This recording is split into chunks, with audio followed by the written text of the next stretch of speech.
tonight. And to my left is Kristen Ditto, who will be my tag team partner this evening. We are so excited to have you here at Wild West in Cedar Park. We want to also give a huge thank you to our amazing, amazing sponsor, Bustin' for Autism. We are gonna have a fantastic show for you tonight. So let's get started with our opening contest. Take it away, Kristen. All right, Cedar Park, are you ready? The following contest is a three-way match. It is for the RWA Tag Team Championship.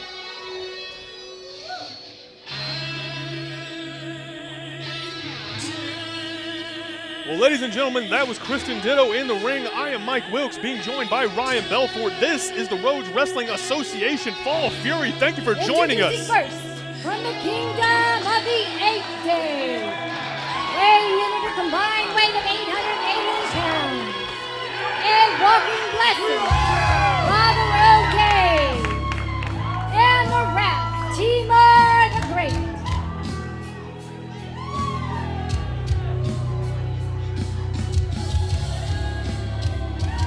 Belfort, I see you shaking your head. You need to be showing some respect for the 8th Day in the ring. Father Okie, Timur the Great, these are two not only the hardest working men in the wrestling business today, they are here on a mission to save you, Belfort. Specifically you, Father Okie himself. I took an 8th day before the match. It was stinky. I'm gonna go tell them about your blasphemy. And their opponents, making their way to the ring, from Austin, Texas, they are the team of Wild and Wayne, the Rhodes Brothers. Listen to that crowd. Listen to that Texas crowd. Your heroes, your guys, the Rhodes Brothers are here. Yeah! My God! Was this crowd amped? Wayne and Wyatt Rhodes, the Rhodes Brothers fans. If you've been following RWA, you are no stranger to these two young gentlemen here, making an impact since day one in the Rhodes Wrestling Association, but they've got the work cut out for them tonight. And next, they are the reigning and defending RWA Tag Team Champions, the Peruvian Prince and the heavy hitter, Auzzy and HiTT. Auzzy and HiTT, the Peruvian Prince, the heavy hitter himself, your reigning and defending RWA Tag Team Champions, putting those titles up for grab here in the first match of Fall Fury in a triple threat tag team match. These guys are ready to defend these titles. They are champions. They're winners. They are the ones who are holding the gold tonight. But are they going to keep it? That is the question. Not only do Auzzy and HiTT both have to worry about losing those titles tonight, it's not just one team they have to worry about here. The Rhodes Brothers, the 8th Day, both very accomplished teams in their own right. Not taking anything away from the champs, of course, but very curious to see who's going to come out the victor in this one. Very much indeed, especially with the Rhodes Brothers. They haven't held gold in a while, or held gold in a while, excuse me. The 8th Day never held gold here at RWA. Auzzy and HiTT have been defending these titles for a good while now. A little sportsmanship right here between the Rhodes. 8th Day's kind of wondering what's going on here. Yeah, sportsmanship between two of our three teams here. The 8th Day, Father Okie, Timur the Great. You see them just like we're here to fight, not shake hands. And gotta be careful what you're asking for, boys. You just might get it. Oh, big atomic drop. Father Okie followed by the shotgun drop kick. Timur the Great already in trouble in the corner, getting tag teamed by HiTT and Auzzy at the same time. There's the bell. Match officially underway. Feeling disrespected. And how about that? Oh! a takedown, followed up by the big senton by HiTT, brother. Excuse me, Timur the Great going on the outside, trying to find some solace in the arms of Father O'Day. Wyatt Rhodes now in the ring. He wants some Auzzy. Woo. Wrist lock applied by Wyatt Rhodes here, but Auzzy putting that athleticism to good use, managing to flip out of it, but there you see. Nice little trip. That's right. All that work you were talking about, Ryan, all that training paying off for Wyatt Rhodes there. Knew exactly what he had to do in that situation to maintain control, but no sooner do we say that, Auzzy transitions to the side headlock. Shoots him off, though. Father O'Day with the tag. Don't think either one of them caught it. Oh, Auzzy got caught with the roll-up, but trying for that O'Connor roll, didn't work. Oh, super kick caught. Oh, another one caught. And again, do want to emphasize Father O'Day, the legal man. There you go. Sent crashing into Wyatt Rhodes. Father O'Day picking his spot, picking it wisely, Ryan. Kicks to the back of the head, that is hurting. This crowd's not liking it. I'm not either. I'm not a fan of this cult. You're not a fan of it? First of all, excuse your language, okay? We've talked about you using slurs on air before, and we don't appreciate it, okay? The 8th day is here and to support not only themselves, but their congregation, Ryan Belfort. I know you're very mad that Father O'Day himself personally told you would never be welcome at their services, but that really sounds like a personal issue and not the fault of these men as Father O'Day is tagged back into action. They tried to sacrifice me last year. I'm really sad they failed at that. Anyway, back in the ring. Hold on. Timur the Great, he's got a hold of Wyatt Rhodes in the corner. The referee didn't see it. Father O'Day with the distraction. Manny's got to be one of the worst refs I've ever seen in my life. What do you have against Manny? He's the head senior referee Everything. of the RWA. Oh, good Lord. Wyatt Rhodes, his head bouncing off of that turnbuckle. Timur the Great adding the momentum to Father O'Day into HiTT. Down he goes. A bit of misdirection by the 8th day. Damn. Takes a big hit to take down HiTT. And the hits keep on coming. There's the atomic drop to Wyatt Rhodes. Father O'Day, double axe handle from the top. Timur the Great with the pin. No, just a 2. And you see HiTT ready to come in there, make the save on those tag team titles, making sure they know both him and Auzzy still in the fight. Wyatt has definitely taken a lot of punishment in the early going of this match. I don't know what to say, but Wayne on the outside is not liking watching his little baby brother get hit like he is right now. You can see it all over the face of Wayne Rhodes wanting to get in that ring, feeling for his brother, but there's nothing he can do about it right now. Timur the Great has that chin lock firmly applied. I do give it to Timur the Great. The guy knows how to apply a lot of pressure, a lot of pain. And look at him. Look at his arms. He's massive. You're absolutely right. Timur the Great, they call him the Wrath for good reason. Anybody tries to take offense at any of the 8th day's actions, it's going to be him there to straighten him out. But Wyatt Rhodes manages to buy some. Right there comes Wayne. A house of fire. The axe handle into the back elbow. Timur the Great now, no, big boot. Hold on now, Wayne floating over, catches Timur the Great with a spine buster. Father O'Day is keeping Manny's attention. I don't know if it's helping. Oh, he's saying I didn't see a tag. Well, there's the answer to your question right there, Ryan. Wayne Rhodes did get the tag, as we all saw, but referee Manny, the one man who matters in this matchup, did not see it. So unfortunately, Wyatt Rhodes back in the ring and back on the receiving end of all this abuse from Timur the Great. 8th day having the experience. You know, the Rhodes brothers still a young tag team, been around for about a year or so. I got to say, the 8th day definitely has the upper hand when it comes to knowing the knowledge of what the ref is going to be seeing in the ring. Oh, now you're praising the 8th day. That's I'm a nice not little praising reversal them. from you, Ryan. I'm just stating facts here, Mike. Facts. Alternative facts, maybe. Timur the Great looks like he's trying to. Thought he was going for a toe hold and ankle lock, something, but Wyatt Rhodes just trying to fight back with all he's worth. These hard up kicks right to the face of Timur the Great. Auzzy with tag. Oh! Doesn't look. Oh! And again, Wyatt Rhodes showing signs of life, just right back in the battle, trying to get to his brother, but Father O'Day making the save for the 8th day. I'm telling you right now, the second that HiTT gets into this ring, he is going to wreak havoc. That man is massive, 6'7", almost 300 pounds. pressure being applied in this match has yet to be seen. Hold on, no sooner did you say that, Ryan.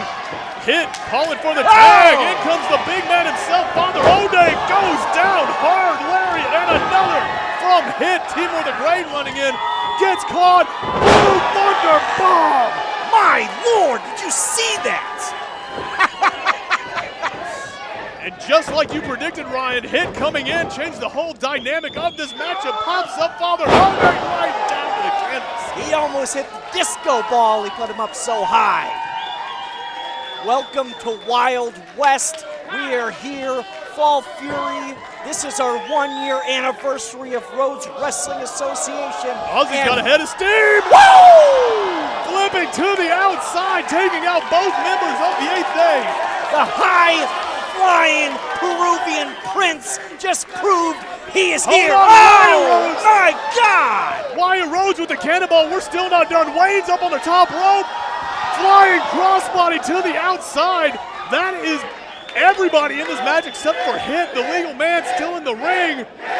But these fans know what they want to see. They want to see the big man fly. They want to see it. Give it to us, baby.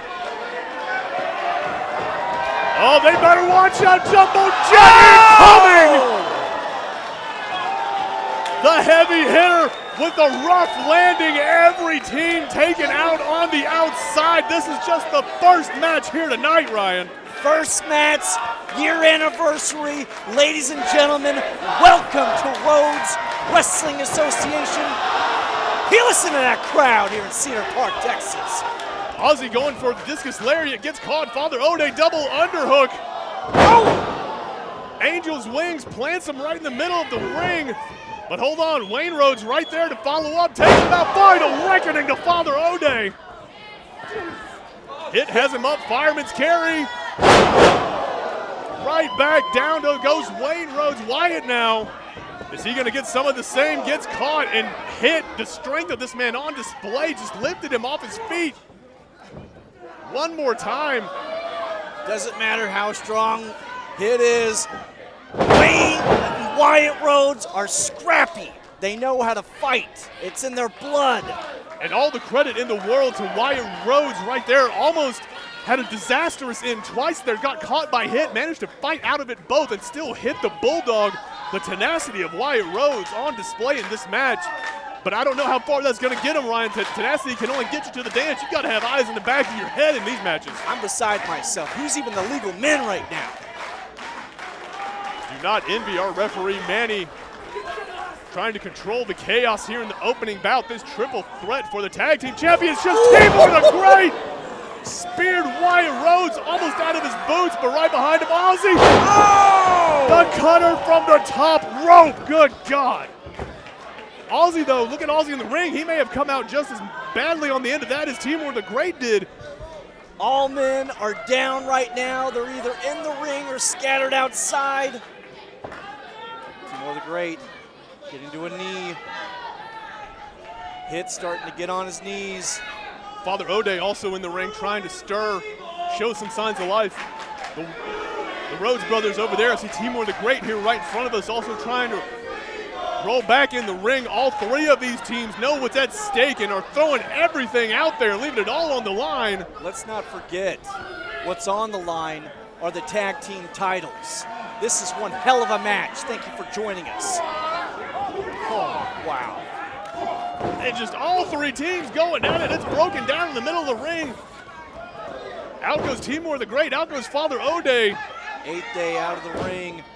We got the Rhodes versus Auzzy and HiTT, former tag team champions versus current tag team champions. Uh-oh. Oh! HiTT trying to make the save for his partner, but 2 gut shots. That doesn't feel good. the brothers on the same page. HiTT. Oh! Back body drop to Auzzy on the outside. Lands on the 8th day, but hold on. The Rhodes brothers coming in hot. Tumbling to the outside of the ring. Oh, here comes Auzzy. Taking in Timur the Great. Auzzy's got him hooked. Timur the Great, that's a big man to get up. Can't quite do it, but Timur floats around. Catches him up. We've seen this. Hits him. Eternal damnation. Is that going to be enough? Praise be! Holy hell!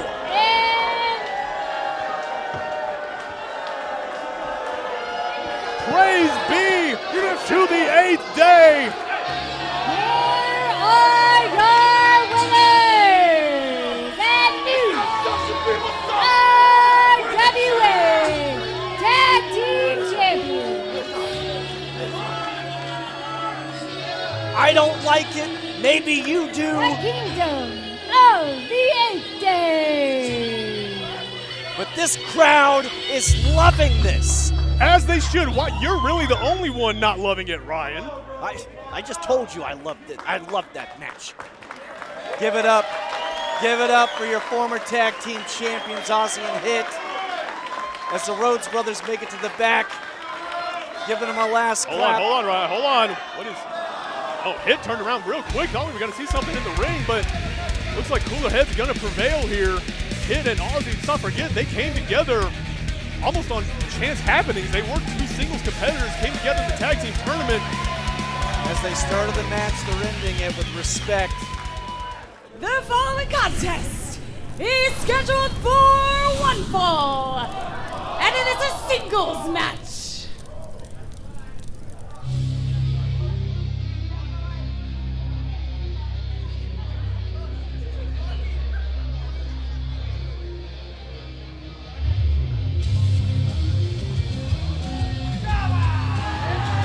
Introducing first, from Slaughterhouse, Oklahoma, weighing in at 190 pounds. He is the real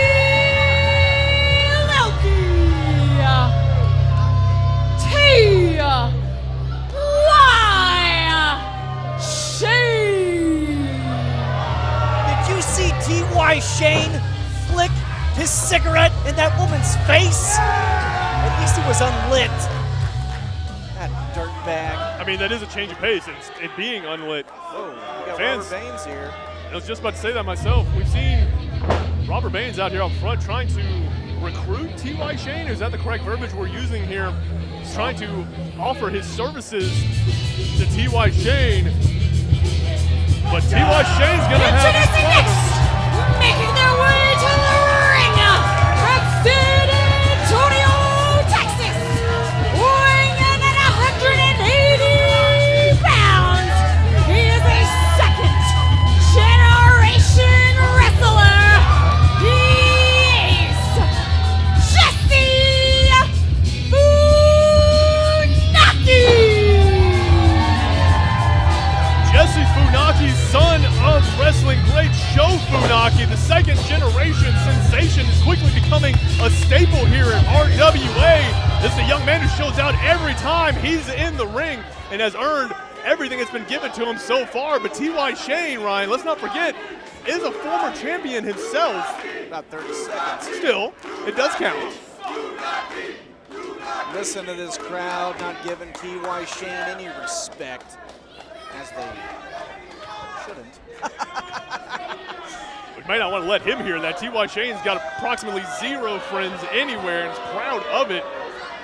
Slaughterhouse, Oklahoma. You know, you can't spell slaughter without laughter. Who taught you to spell? Anyway. Oh, this is Jesse Funaki. Oh, hold on. Stomping on that Oklahoma hat. Well, that's going to win a bunch of fans here in Texas. Definitely won my heart over a little bit. You know, it's 5/21 here, November 23rd. And guess what? OU still sucks. That's true. That's very true. T.Y. Shane, though, maybe a little frustrated about exactly that. Pushes Jesse Funaki into the corner.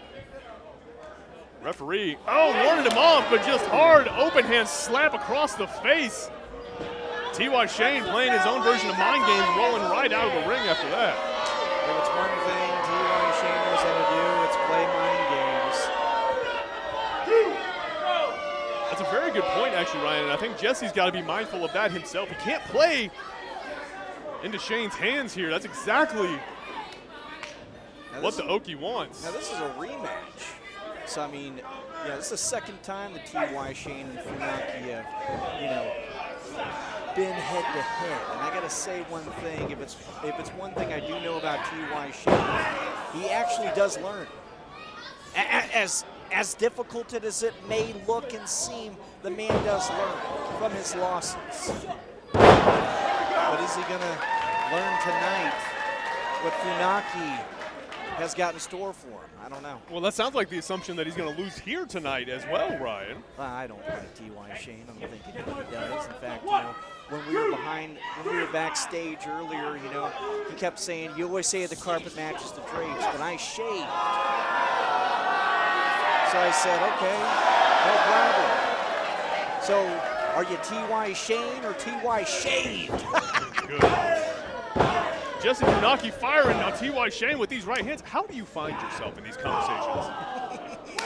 T.Y. Shane hitting the ropes. Jesse Funaki, big leapfrog, drop down, and the drop kick connecting directly to the jaw. T.Y. Shane, did you see the height on that? That kid has got athleticism. You talk about the future of the business, you talk about second generation talent, that's it right there standing in front of you. In the middle of this ring, Funaki is becoming a legend in his own right. Listen to this crowd. Give it to the man. You see on the outside, hold on, T.Y. Shane shaking hands with Robert Baines. I think T.Y. Shane's finally coming to his senses here. Ooh. Hold on, I think Baines needs to watch himself here. Jesse Funaki, hold on, catches T.Y. Shane, big forearm, rocks the Okie. Followed up with that knife-edge chop.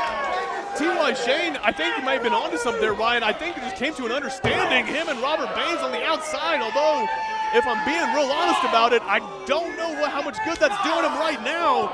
Managing to fight back against Jesse Funaki, rolls back in to break the count. Baines, he's been around the business for a long time. He sees something in T.Y. Shane. I don't know what it is. Oh!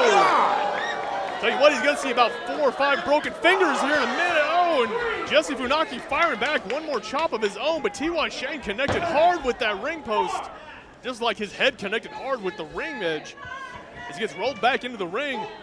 And Ryan, you see Jesse keeping an eye on Robert Baines on the outside. Smart move by the young man. I would too. Baines is, whoa! Hold on now. Robert Baines has the ankle of Jesse Funaki. T.Y. Shane just kicked the ropes. That's an advantage that you definitely want from a manager. Double underhook suplex sends Jesse Funaki over.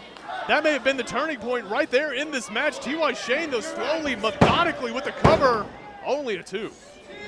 With the mind games of Shane and Baines together, I think we may see a beautiful partnership start to form right here before our very own eyes. Well, it may not be that beautiful to Jesse Funaki, but your point still stands, I think. T.Y. Shane, I don't think I'm saying anything out of line here, has had some rough luck here at the past few shows, here in his past few matches here at RWA since losing the RWA Championship. Oh, as he sends Jesse Funaki's shoulder first into the turnbuckle. Gotta think he's looking to turn that fortune around both here tonight and I assume with Robert Baines in his corner. You're right. The second that he won the title, Movie cashes in the cup, wins the title from Shane, and ever since then he's been on a losing streak. He just hasn't ended. Shane with the pin, just a 2. Right now, Shane with the upper hand. Is it because of Baines' help? Is it because of the mind games the 2 men are playing against the second generation wrestler? I think so. The mind games, I don't think the mind games are what kicked the rope into Jesse Funaki a little bit earlier in the match. I don't think it was that trapped Jesse Funaki's ankle, and I don't think it was that just hit Jesse Funaki in the face. Robert Baines getting away with it. The referee didn't see it. T.Y. Shane almost stole it. I don't know who's hated more now by this crowd. Is it T.Y. Shane? Is it Robert Baines? This is great. I love the entertainment that we've got for our fans. Can it be a tie? Can we vote both? I can see a tie happening. T.Y. Shane maintaining that wrist control on Jesse Funaki, who's trying to just get some space and shove him off, but can't do it. T.Y. Shane just loves jawing at people. He loves yelling at you. Oh! Jesse Funaki, credit to the young man here, fighting back for everything he's worth, but just has been on the receiving end of a fair amount of punishment. Oh! And T.Y. Shane looking to continue just that. Has it up, and the neck breaker sends him right back down. With the pin, no.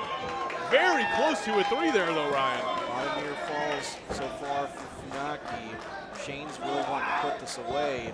Oh, hold on. Ooh, hits him into the turnbuckle. We've seen this Oklahoma stampede. Down he goes. Is this going to be it? No. T.Y. Shane, that look says everything. The frustration and anger across the native Okie's face. What does he have to do? I mean, Funaki will not go down.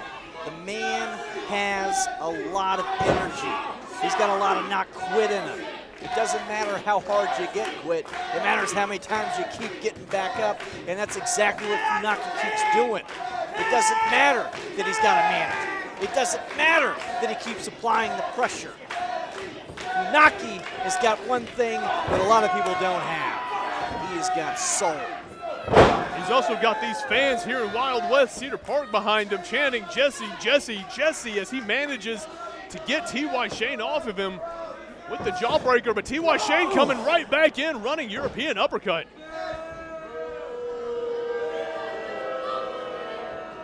Fans are not liking this. Oh, he's going up.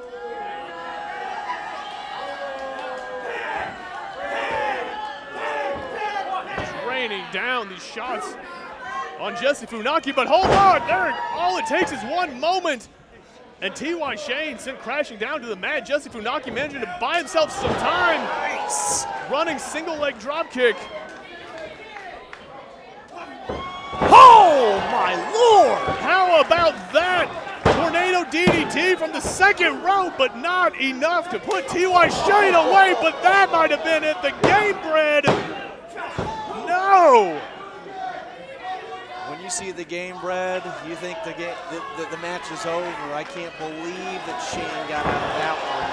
Funaki asking this crowd to power him back up. Jesse Funaki does have the crowd behind him, has been utilizing that knee strike to great effect. T.Y. Shane, credit to him. I mean, I thought he was out after that knee, but Jesse's got him lined up. He's not done yet. Went for it again, but T.Y. Shane with a roll-up too. Jesse gets out. Ooh. Thrust kick to the jaw. Jesse Funaki, one more time. No, T.Y. Shane catches him. This is not a good bad position. News. Down he goes. 1, 2, no. Not an Alabama out. slam, an Oklahoma slam there, but T.Y. Shane not resting on his laurels, transitions right over to the choke, and he has the arm trapped between his legs, limiting the mobility of Jesse Funaki, his ability to get to the ropes, but he rolls him over, no. Trying to get him into a pin. T.Y. Shane's definitely got a lot going for him right now in this match. See Robert Baines on the outside just yelling at Shane to finish the job and to do it, but Jesse Funaki right there, right next to the ropes. All he's got to do is that right there. Referee Manny's got to get in there and break the hold. T.Y. Shane, though, utilizing the count. He has until the count of 5 to break the hold. You know that shirt smells horrible. I can smell it from here. Oh, Jesse Funaki kicks him off, ducks the lariat. Game bred knee one more time. Is that going to be enough? Shane is out cold right now. What is Baines going to do? Funaki going for the pin. Going for the pin. Robert Baines, hold on. Oh, he saw that. Man, he saw that. Robert Baines just put T.Y. Shane's foot on the ropes. Jesse Funaki had this one. Manny has every right to throw a manager out. Trust me, I've been there before. I've been thrown out of matches before. Oh, here hold on, Jesse's coming in. Jesse Funaki coming in. Crossbody splash over the top takes out Robert Baines. Hold on. Look at what T.Y. Shane just pulled out of his pocket. He's got a belt buckle. He's got that belt buckle. He's hidden it in the hat. The referee Referee Manny didn't see it. I don't think Jesse did either, going up to the top rope. Jesse again tried to, no! Big headbutt! Caught him with every bit of it. Did T.Y. Shane, that loaded headbutt. And the Impaler DDT. I've got to think it's got to be over after that, Jesse. Oh. And here's your winner,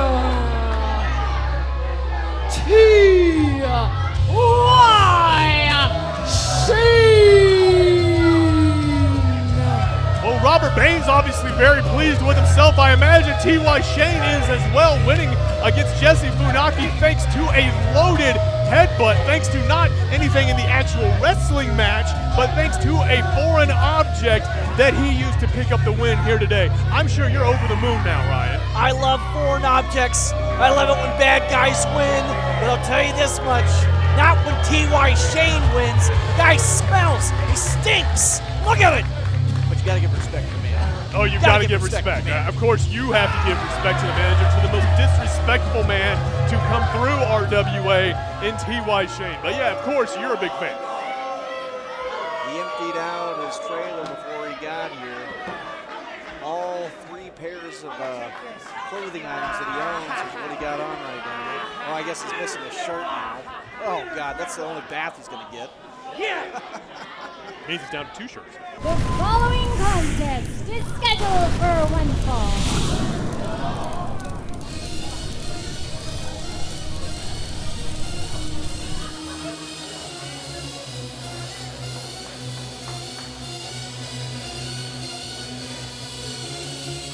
Introducing first from Austin, Texas. She is Player 1, Vertvixen. Vertvixen travels the world. She is a champion all over here at RWA. She was the women's champion at one point. I'm telling you, if you haven't seen her, go ahead, lock in, because this is going to be one hell of a match. Player 1 is here. Vertvixen, like you said, Ryan, former RWA women's champion. Gotta think she's trying to get back to the mountaintop as far as that is concerned. And her opponent, please welcome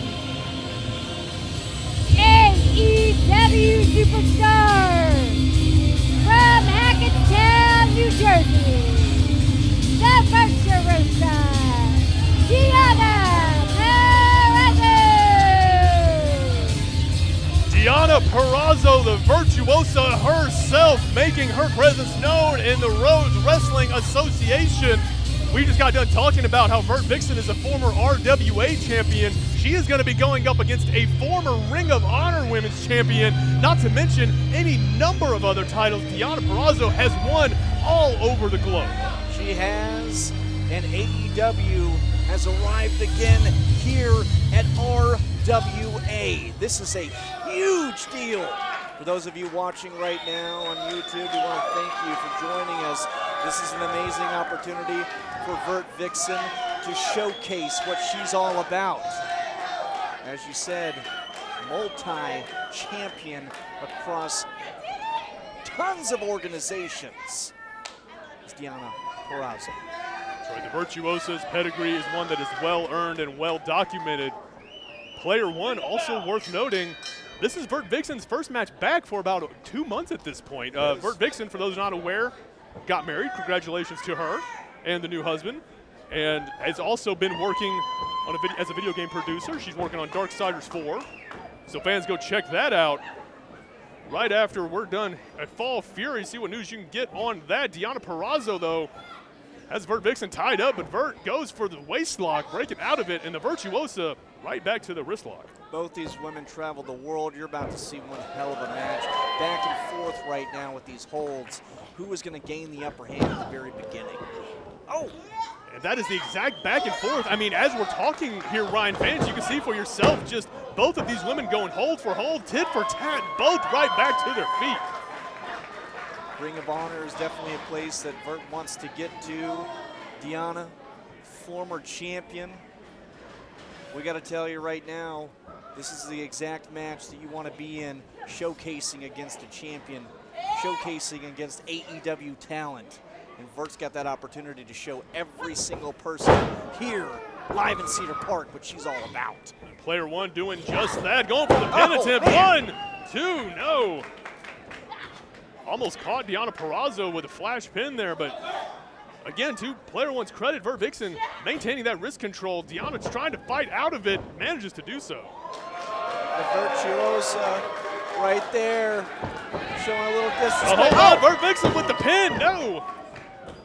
You cannot keep your back turned to player one. That is a definite for sure. I absolutely agree with you. I mean, disrespect, I like it. I haven't seen that out of Vert very often, but I don't think we need to add too much to that. I mean, the message is pretty clear. Deonna Purrazzo taking her time on the outside, a veteran mindset, knowing that this is going to take the wind out of Vertvixen's sails, kind of kill her momentum. She's saying, give me a timeout, hold on, don't even look at me. I'm taking my time, feeling good. Let me get a look at this crowd. Can I hear you? Vertvixen trying to goad Deonna Purrazzo back into the ring. Deonna doesn't look like she's terribly concerned about it at the moment, milking this 10 count. But you got to say, from just a competitive standpoint, the smarter decision gets to get her win back in her, regain some of that strength, and also, like I said before, just throws your opponent off of their game, as we see here.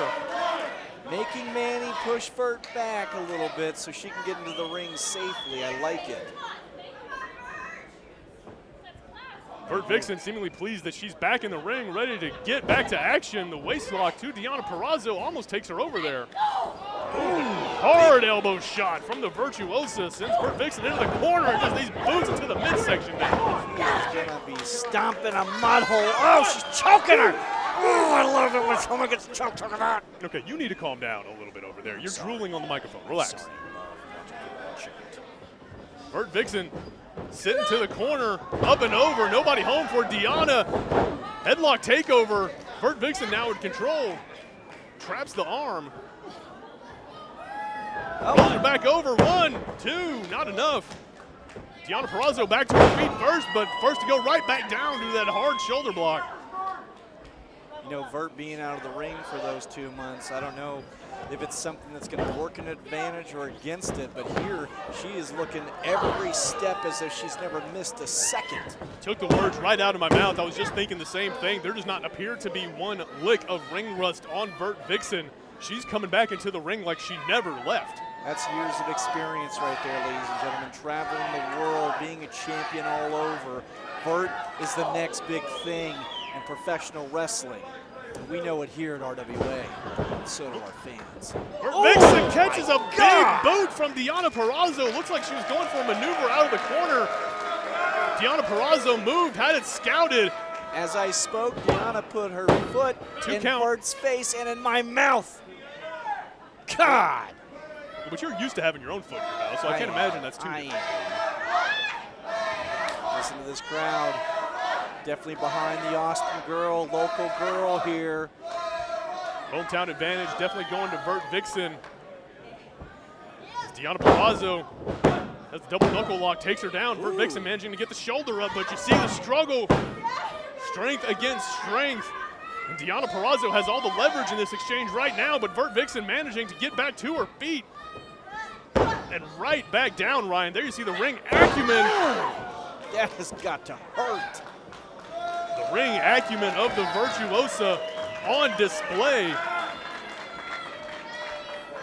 That kind of competitive edge and that tactical thinking that has led her to the promised land, to multiple championships, might very well do it one more time here for her tonight. She can pick up the win over Vertvixen. Vert's definitely got her work cut out for her right now. Oh, and a hard chop. I think they might have heard that throughout the building.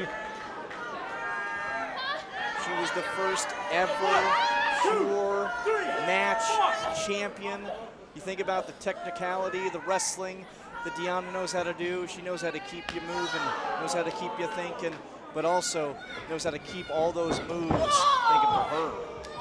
Sending Vertvixen right into the corner, targeting that shoulder. Vertvixen definitely feeling it. You can see her cradling it already. Deonna Purrazzo senses it as well, going right back on the attack, but Vertvixen firing back with the lariat pins. No, not enough.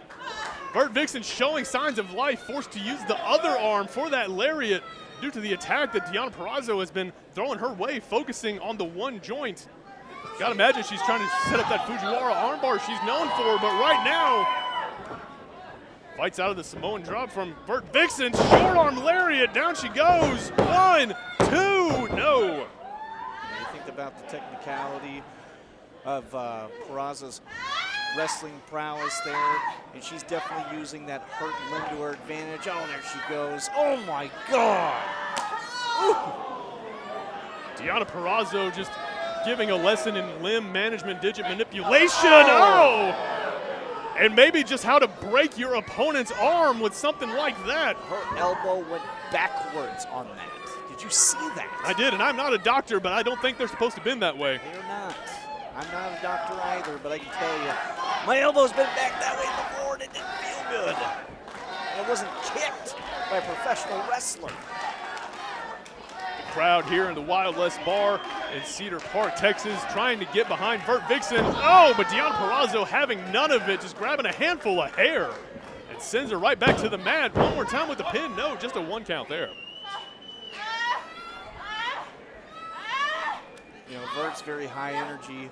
It's going to be this limb that really is just going to be the difference maker, I think, in this match. Oh my God, listen to her scream in agony.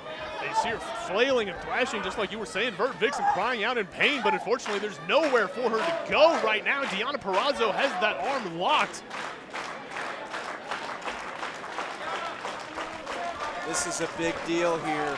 Right now, these two women, they have been training for years. You talk about decades of experience between the two of them, at least 25. Oh my God! Threw herself into the pole there. Talk about Vertvixen's shoulder. Deonna Purrazzo may have some shoulder problems of her own after running into the steel post. Vertvixen rolling in with the cutter. Down she goes. This is her chance right here. She needs to find every bit of strength to get that pin. Come on, Vert. I'm right there with you, Ryan. If there's ever going to be a moment for Vertvixen to pick up the victory here tonight, I've got to think this is it. But every bit of punishment that player one has been put through here tonight has been apparent to all of us. And right now, as you see the pain etched on the face of Vertvixen, trying to stay alive and get back to her feet. She's working this crowd. They're giving her the energy back that she needs. Vert back to her feet. Purrazzo back to her feet. Back and forth strikes right here in the middle of the ring in Cedar Park, Texas.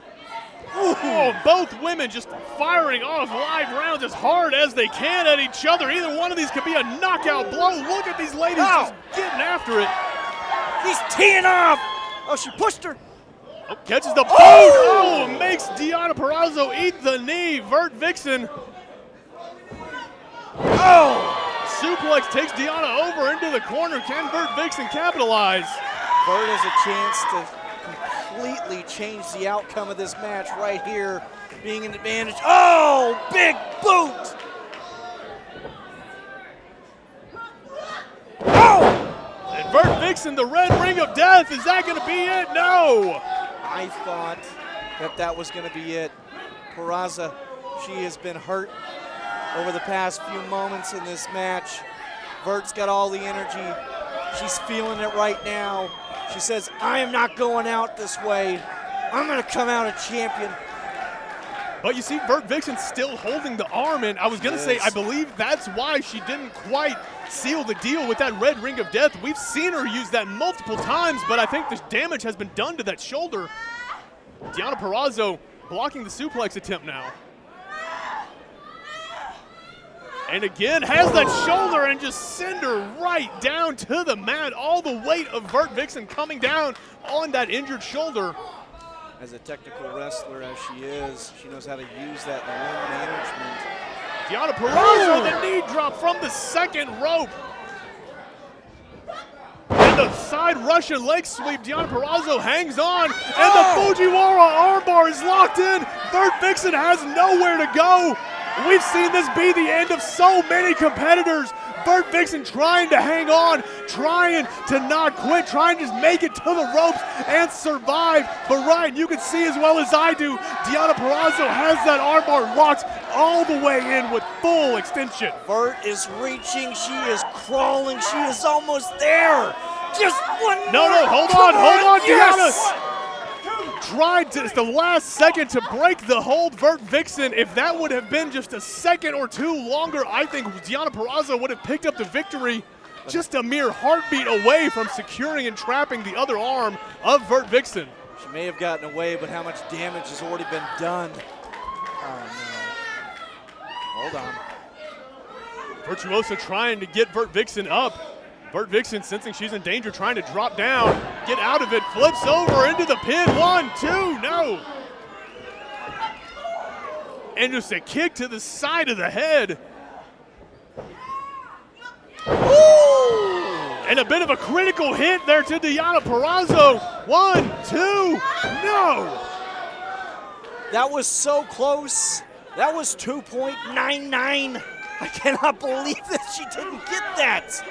I'm surprised myself. I mean, there's been so many points in this match, Ryan, where you and I both have thought to ourselves, okay, that's got to be it. But just the resiliency of these two women on display, both of them refusing to say die, and both of them working just as hard to secure the victory as anyone else. And Vertvixen has both legs of Deonna Purrazzo hooked up. Gotta think she was. Oh. Nope. Looks like she was going for a submission maneuver. Deonna Purrazzo has the pin. She's got the tights. And again, right back to the Fujiwara armbar. Deonna Purrazzo locked in one more time, but Vertvixen, no. And there you see, Ryan, Deonna Purrazzo trapping the other arm, and now Vertvixen in a world of hurt. She's got nowhere to go. How do you go? There it is. There it is. She's holding it. The Virtuosa Deonna Purrazzo. Deonna Purrazzo picking up the victory with that Fujiwara armbar. Vertvixen, one hell of an effort from the former champion here tonight, but just not her night at Fall Fury. Ryan, what do you think about what we just saw? There was no love loss right there, continuing to hold that submission move even after the tap. She is absolutely evil, and I love it. Yes! Oh! I think that was towards you. I'm all about it. I love the disrespect.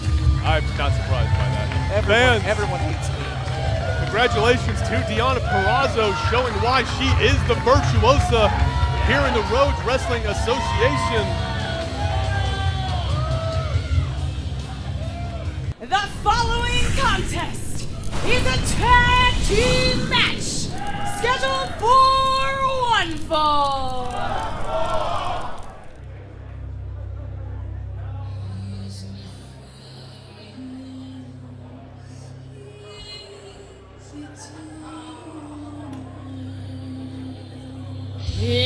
Introducing first, from the fiery depths of Mama Lennox's basement, weighing in at 210 pounds, he is the Pale Perpetrator,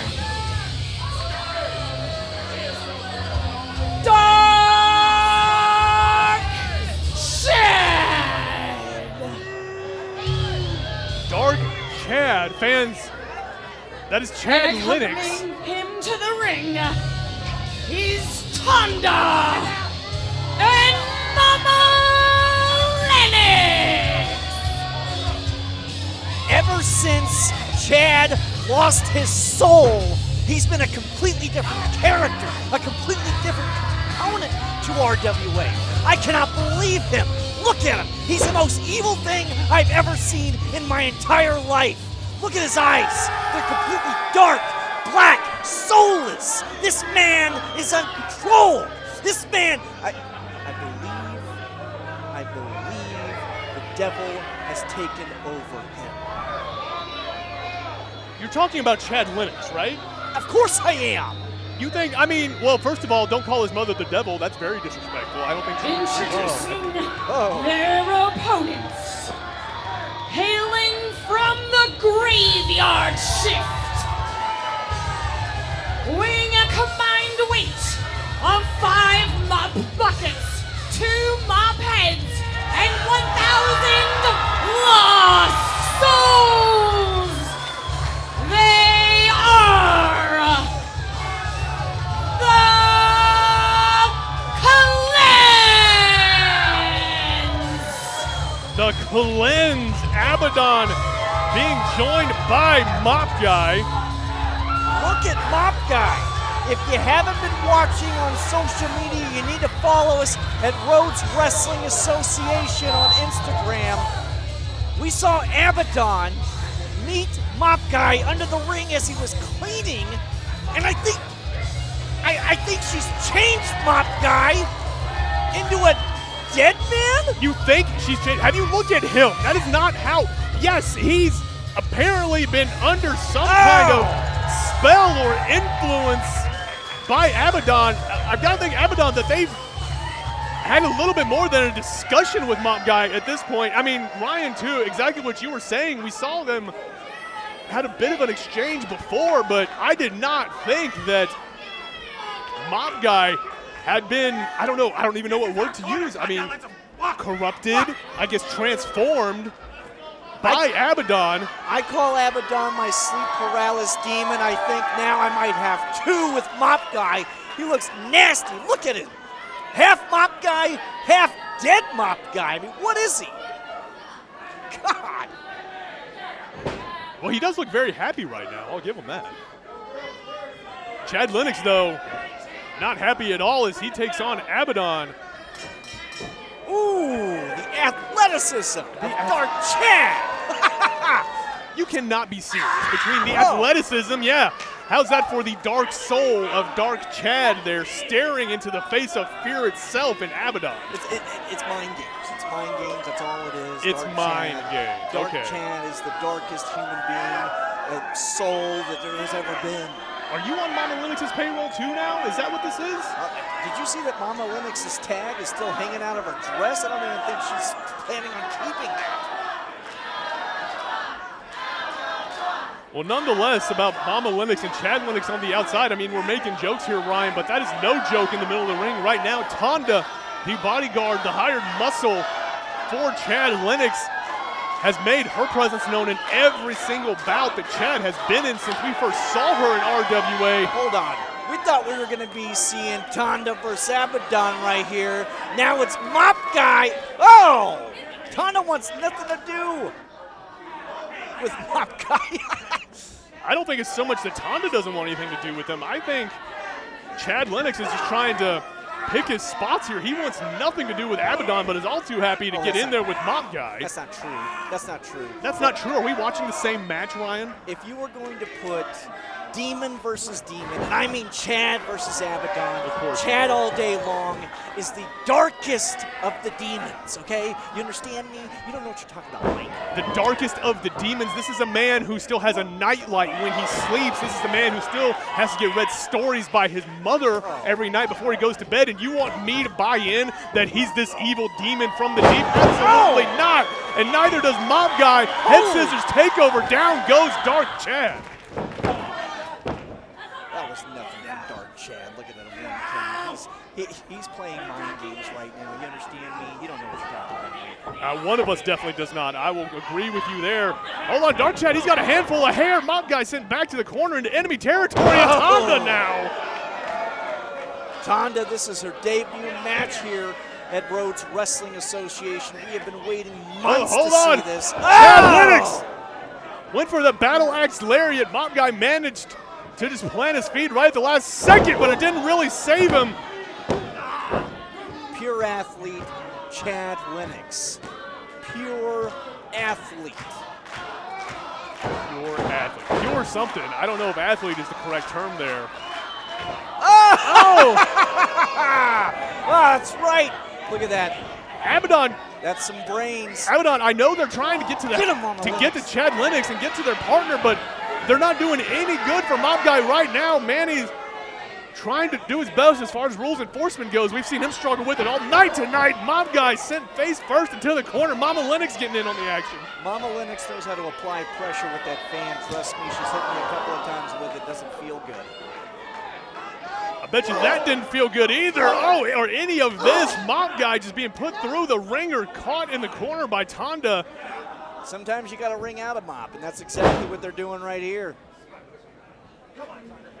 Discussing the game plan. Hold on now. Chad! Tonda with a choke slam on top of Mob Guy with Chad Lennox. What did we just see? That is the demon soul of Chad coming out to play. You understand me? I really wish I didn't. Chad Lennox, I mean, to Chad Lennox's credit, I will say this for him. He has done a very good job of keeping Mob Guy isolated in enemy territory and well away from Abadon, who's effectively been neutralized in this bout so far. And all they can do is just watch an anguish from the opposite corner. Dark Chad. Hey, if you could keep your sleep paralysis demon at bay, wouldn't you? That's exactly what they're doing right now. I mean, however you want to put it, it's hard to argue with the results one way or the other. Tonda standing on the outside now at the direction of Chad Lennox. Look at this. And Dark Chad now taunting Abadon with Mop Guy in the anguish that he's putting up through, but Mop Guy manages to get a cutter out of it, stunning Chad Lennox, and can he make it to the rope? In comes Abadon.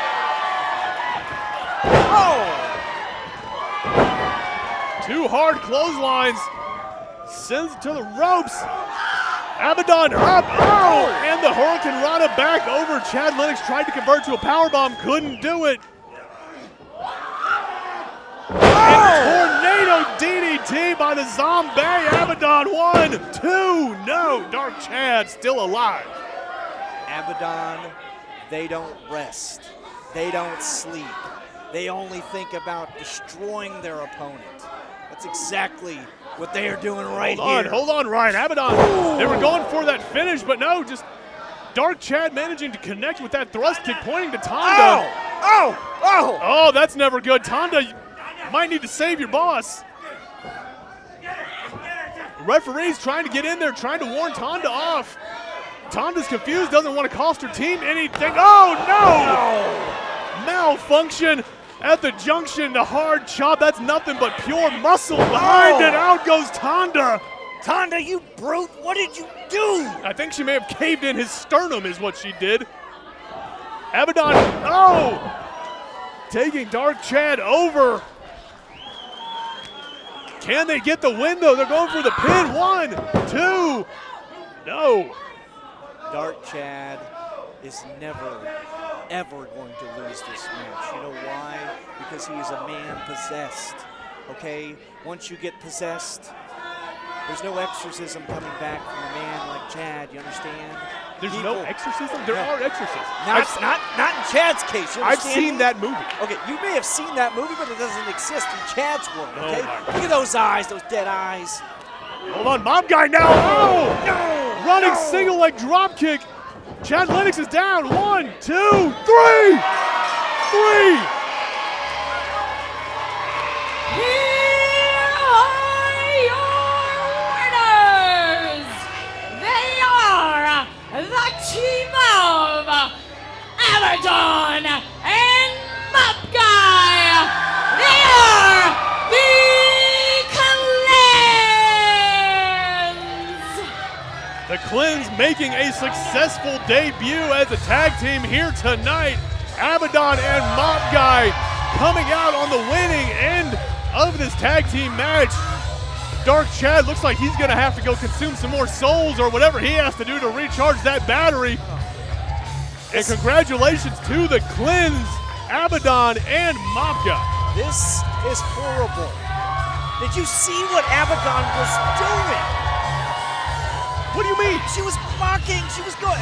There is some tension between Tonda and Abadon.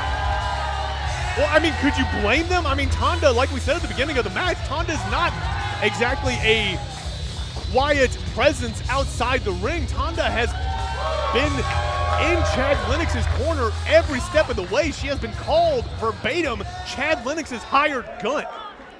And you're telling me there's no reason for there to be some type of a issue between them? The following contest is a singles match scheduled for one fall.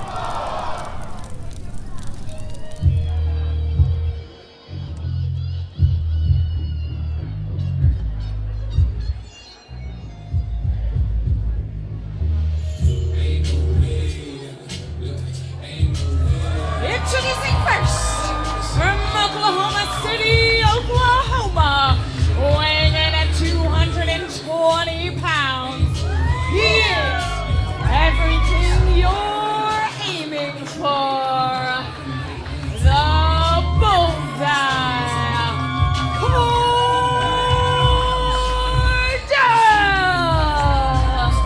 Cordell is back. He is looking to put the bullseye on this next match. You know, the last time we saw him, little problems with him and Movie Mike. To put it as lightly as you can, yeah, just a few problems between Cordell and Movie Mike, who is your reigning RWA champion. Much to Cordell's resentment and chagrin. I mean, Ryan, you know as well as I do, at the last show, him and Movie Mike went to war with each other. Cordell couldn't finish the job, hit a low blow on Movie Mike. Gotta think he's trying to move past it. Hold on. Hold up.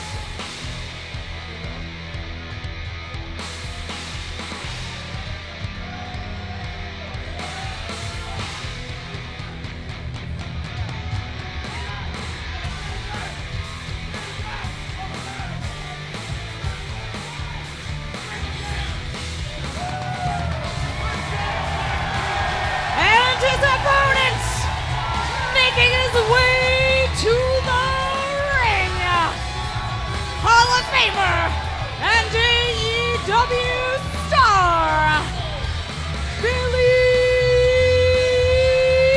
Gunn. How about this, Ryan? Billy Gunn, the legend himself, Hall of Famer, AEW superstar, a man who has been there, done that, everything in the wrestling business all over the globe, and he is here in RWA, here at Wild West in Cedar Park, Texas. Billy Gunn, the badass Billy Gunn, daddy ass, the man is here. He is your original, my favorite half tag team champions ever of the Outlaws, the new aged Outlaws, and he is here to wreak some havoc. Yes, throwing up the X.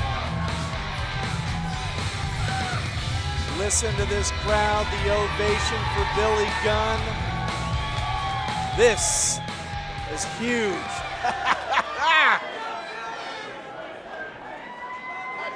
Billy Gunn, I mean, he's here, nothing new for him, having a good time with the fans. I mean, just got to note the difference between just his attitude and looking right across the ring at Cordell, the bullseye of professional wrestling, has his biggest target yet right in front of him in the form of Billy Gunn.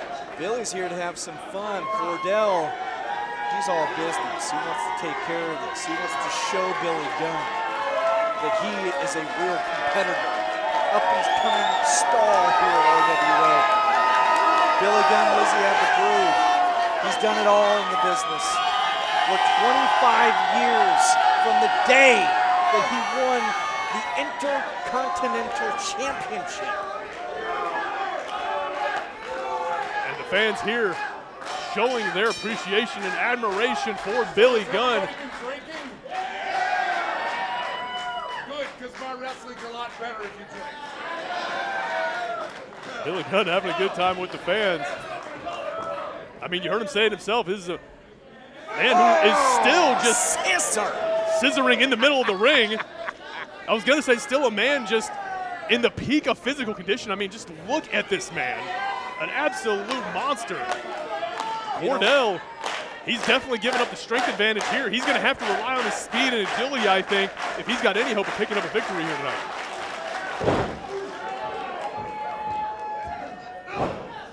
Oof.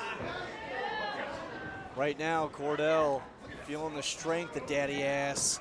Feeling the strength. Oh, a little slap on the ass. There's some feeling strength for you. You don't want to go cheek to cheek with daddy ass, I'll tell you that much. Well, I feel like there are multiple people who would like that, in fact, but that's a whole different show. Cordell seems trying to stay focused. I mean, that's exactly what he should be doing. I mean, Cordell, regardless of how I feel about the man personally and his attitude outside the ring, this is exactly the mindset he needs to be in. He's got to stay focused, and he can't afford to let Billy Gunn throw him off his game, and there you see him trying to do just that, having some fun. Scissor. Is he going to take the scissor? A show of scissoring respect right here. Sometimes you got to scissor another man in the ring. It just happens. Oh, but it's not happening tonight. The disrespect of Cordell, it started with his promo. Calling him an old ass. Calling him a musky ass, dusty ass. You say it a little louder, Billy Gunn's going to hear you and he's going to come kick your ass. I really hope he doesn't. My God. Here we go. Mind games are starting here with Billy. He's got the height advantage. Looks like he's got the wingspan advantage too.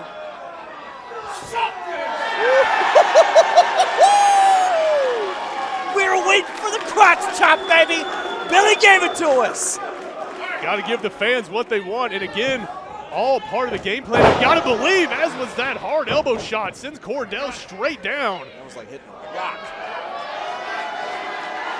There we go.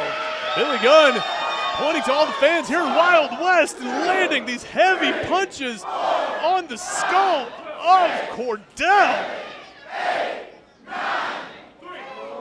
We got one more. Suck it!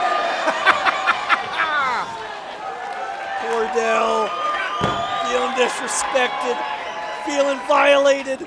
What man wouldn't? I was about to say, I can't really blame him. But Billy Gunn right back on the attack, sending Cordell face first into the ring. Cordell has never faced anyone with this type of experience before.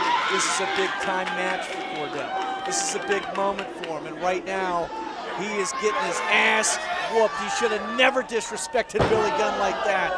Well, I think you're right on all points there about Cordell, this being his biggest opponent yet, and also about what he's going through right now in the hands of Billy Gunn. But I want to get back to your first point, Ryan. I mean, can you imagine what this would do for Cordell if he picked up a win over Hall of Famer, over Billy Gunn here tonight? But he's in a world of trouble now. Billy Gunn's got him on his shoulder. Almost made him eat the post, but no, Billy Gunn, veteran mindset, had it scouted, but there it is right there, face first into the edge of the turnbuckle. And fans, I know you can see them as well as us here, but those are not round ring posts. Those have very sharp edges on there. You've got to be careful. It's very easy to get busted open. Cordell may not have the experience, but he's got the athleticism.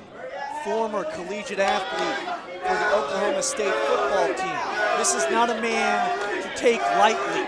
Cordell is in the fight of his life, and he wants to show not just the RWA crowd, but he wants to show the wrestling world that he can take on the best, that he can take on a Hall of Famer. I'll tell you this much, that promo was lightning hot. For those of you not following Cordell on social media, on Instagram, go ahead and do it right now. Go ahead and follow Rhodes Wrestling Association as well. Big elbow to the chest right there of Billy Gunn. That's right, that's at Rhodes Wrestling on X if you were following over there. Billy Gunn back in the ring now, followed quickly by Cordell. Both men back in the middle of the ring, double axe handle to the back of Billy Gunn. I'll say this much, if Cordell can keep this match going longevity-wise, keep this a longer length match, I don't know if Billy Gunn has the endurance to stick with Cordell.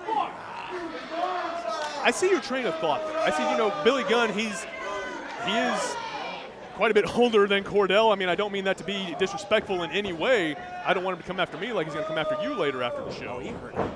He's gonna. But again, just, as the elbow takes him down, Billy Gunn still in just the best shape of anybody here, I think. I mean, not taking anything away from the man. Cordell, back to your point, I think he's doing exactly what he needs to do, but he's got to stay on the offense. He cannot give Billy Gunn any room to breathe here. No, you cannot. Not with a champion. Not with a former champion like Billy Gunn. Not with a Hall of Famer. Oh, hold on, Billy's got the roll-up. No, not enough. Ooh, big clothesline. Yeah, big clothesline. Don't get too ahead of yourself. Don't get too cocky, Cordell. Get over him. Get on, Billy Gunn. You want this win, pal. Bullseye, future of the business, going against the Hall of Famer, Billy the Badass Gunn. Right here, Cedar Park, Texas. You're hearing it loud. They want Billy back in this match. Cordell's got the upper hand right now with those elbow strikes. Oh, now applying some pressure with his hold. And you saw Billy Gunn just like still trying to muscle out of those elbows that Cordell was giving him. Cordell still having to fight just to maintain control over his bigger, stronger opponent. And this goes back to what we were saying earlier, Ryan. I think Cordell might be relying on the wrong part of his arsenal here. Whoa! And Billy Gunn makes him pay. Neck breaker. Down goes Cordell. There's that experience. You leave an inch open for Billy Gunn, he's going to take it a mile. He might even take it 5 miles. This man is someone you cannot give any moment to. And right now, he's building energy from this crowd. This crowd wants scissors. This crowd wants crotch shots. This crowd wants Billy Gunn to whoop Cordell's ass. Looks like they might be definitely getting that last one. Cordell eating these hard shots from Billy Gunn in the corner. Big splash. Grabs hold of Cordell, brings him with him.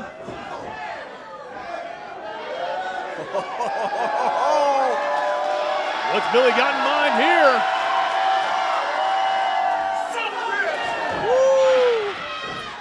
Oh, he's going for the famouser. Cordell getting out the way with the roll-up. Not enough, but Cordell does manage to avert disaster, getting out of the way. Cordell hitting the ropes. Oh! And just eats that hard punch to the gut. Oh! There's the famouser, plants Cordell in the middle of the ring. Good night, Cordell.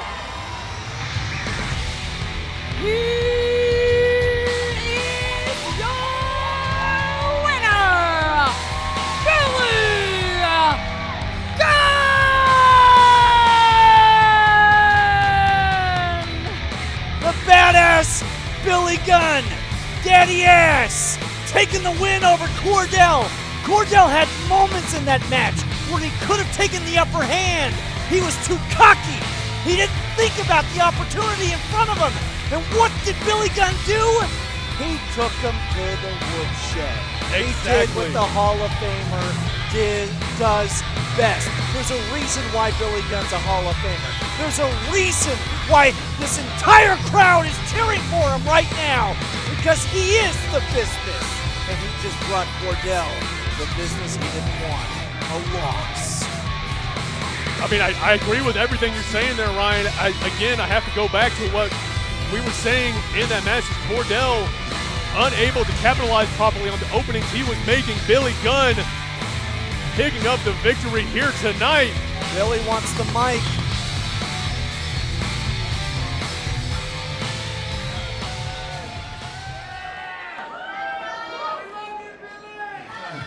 Not as much as I love you.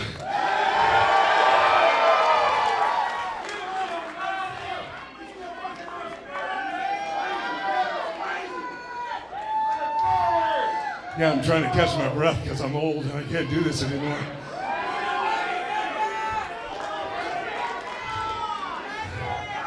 So I just got to know, if you guys are having a good time, give me a hell yeah. Okay, that was nice and loud. But I feel we could be even louder. Don't shake your head at me, honey. I get it, you got big muscles and shit, but it's all good. Everybody's looking at you, it's cool. I dig it anyway. All right, you think we can get louder than that? All right, so first I gotta do my little, what do you call that thing? When you want them to hear it, but you really don't want them to hear it. Whatever it is, I'm not very good with words.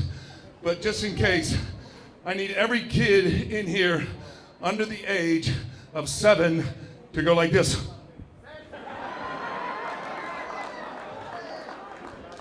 I know you're laughing, but you get it, right? Yeah, because that'll be another generation, goes to school, tells their teacher to suck it, and it's my fault for some reason. Right? Disclaimer, that's the word I was looking for. Jeez, about 5 minutes too late. Hey, well, let's give this a shot right here.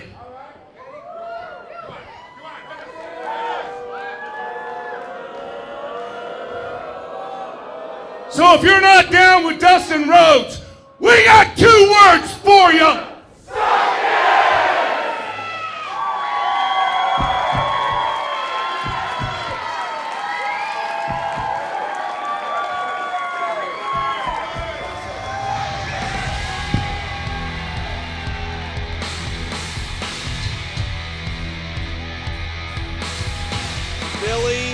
Gunn giving the nod to RWA.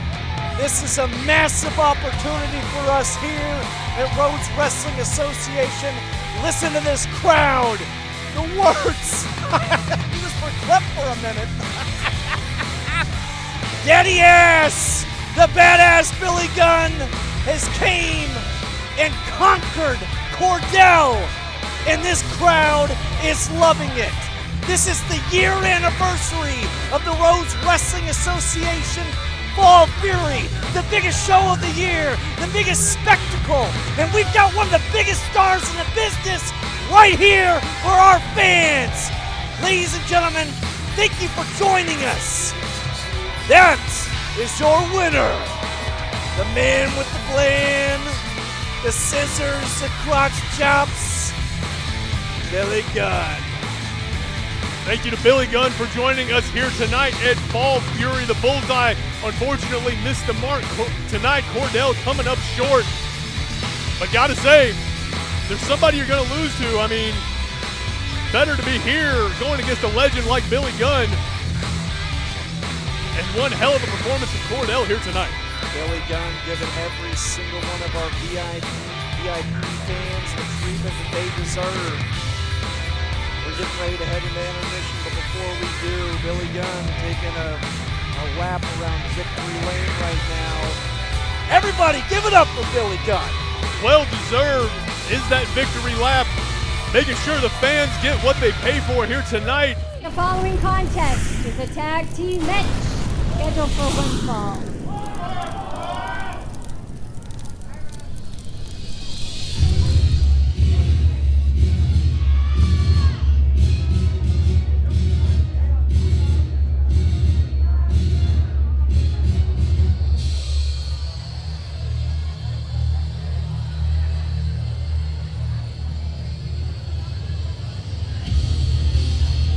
Introducing first from the Ivory Tower, at a combined weight of 405 units of excellence, Corey Constantine and Professor Jordan Tyler. How much better we are than each of us.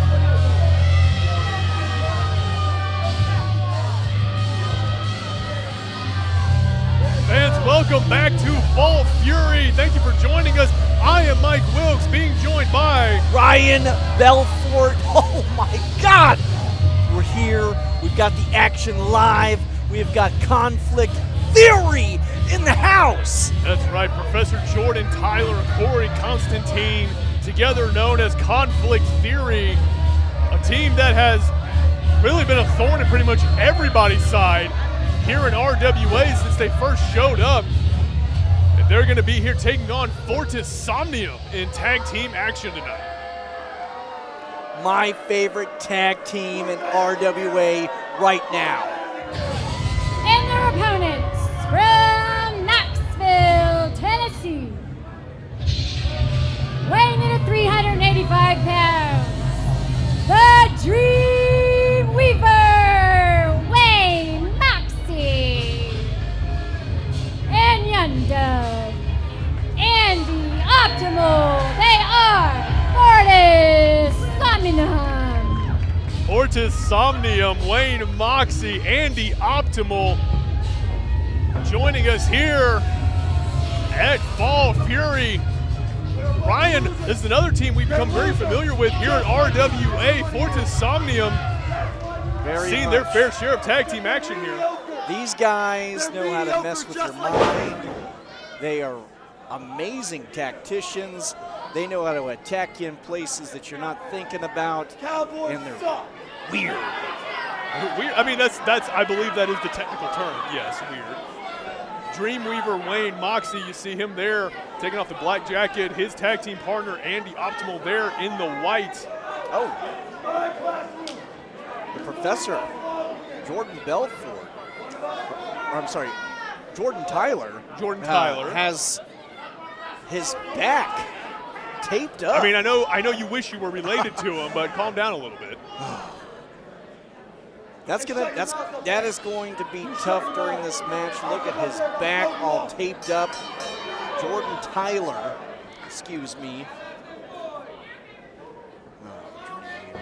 I do think that's a good point. I mean, going back to the tape on the back of Jordan Tyler, the Professor there prides himself on being an intelligent competitor, the most intelligent if you were to ask him, and even if you weren't, he'd be happy to tell you.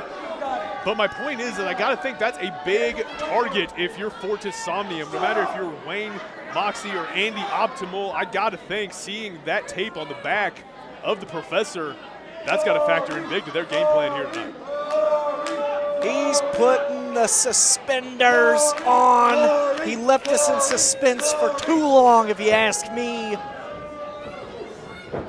Collar elbow tie up Corey Constantine and Wayne Moxie starting this off here tonight. Wayne Moxie turning it into a wrist lock, but Corey Constantine converting into one of his own. Wrestlers! First tag of the match. Andy Optimal in for Fortis Somnium now. That's one thing these guys know how to do. They know how to work as a team. I'm not sure if Conflict Theory has really worked that out for themselves quite yet. I think that's a good point. I mean, Conflict Theory, they have been a tag team for some time now, but really they've come across as just two individuals working together, a means to an end. You know, that's what I mean? a very good way to put that. Yes, exactly. They don't really seem like they're a tag team in the sense of, say, Fortis Somnium, or even something like what we saw earlier tonight, the Rhodes brothers, the 8th Day. They do seem like they're still individuals in tag team competition as compared to Fortis Somnium, a seasoned tag team. Coming out of the East, arm drag takeover by Wayne Moxie, putting the skills to good use. I mean, that's not to say that either one of Conflict Theory is not a skilled competitor, quite the opposite, in fact, but I gotta think just the amount of time that Fortis Somnium has been a tag team is going to factor in here. Pulling the hair of the Dreamweaver.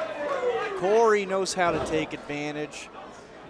Long-time singles competitor in the indie scene. I mean, this guy has got years of experience, over a decade. Whoa, whoa, oh! The Dreamweaver. Oh, my God! Taking it to both members of Conflict Theory. In comes Andy Optimal. As we were talking about with that experience, boom, boom. Double running forearms and elbows right into Corey Constantine. Jordan Tyler now. Double chops go down for his troubles. Corey Constantine now still in trouble. Double underhook suplex, up and over he goes. Andy Optimal now going for the pin. No, just a 2 count. As smart as Jordan Tyler is, that was quite a dumb move for a tag team right there, putting himself out of play, specifically for getting thrown out of the ring. Maybe that goes into play just what we're talking about. I mean, Jordan Tyler focused on playing to the crowd, making sure that he's establishing his superiority, I suppose, whatever you want to say it, but gotta think his partner is suffering for it as he is stuck in enemy territory. Fortis Somnium, the strong dream, is going to work. How about that incredible senton over the top ropes by Wayne Moxie? Ryan, I don't know if you can hear the fans here, but they're saying Corey sucks. Oh, you could hear them, okay. He doesn't suck, okay? This guy's a former champion. Well, there's an entire bar full of people that disagree with you right now. Corey Constantine unable to make the tag, cut off by Andy Optimal. Ooh. Slapped him in the face, but didn't seem to do anything other than make him a little angry. I'd say it looked like it has the opposite effect. I don't know if you want to keep going to that. Well, Corey, rising knee strike catches him right in the jaw. And Andy Optimal on the attack. Big heavy, chops. heavy hands. These chops and forearms flying.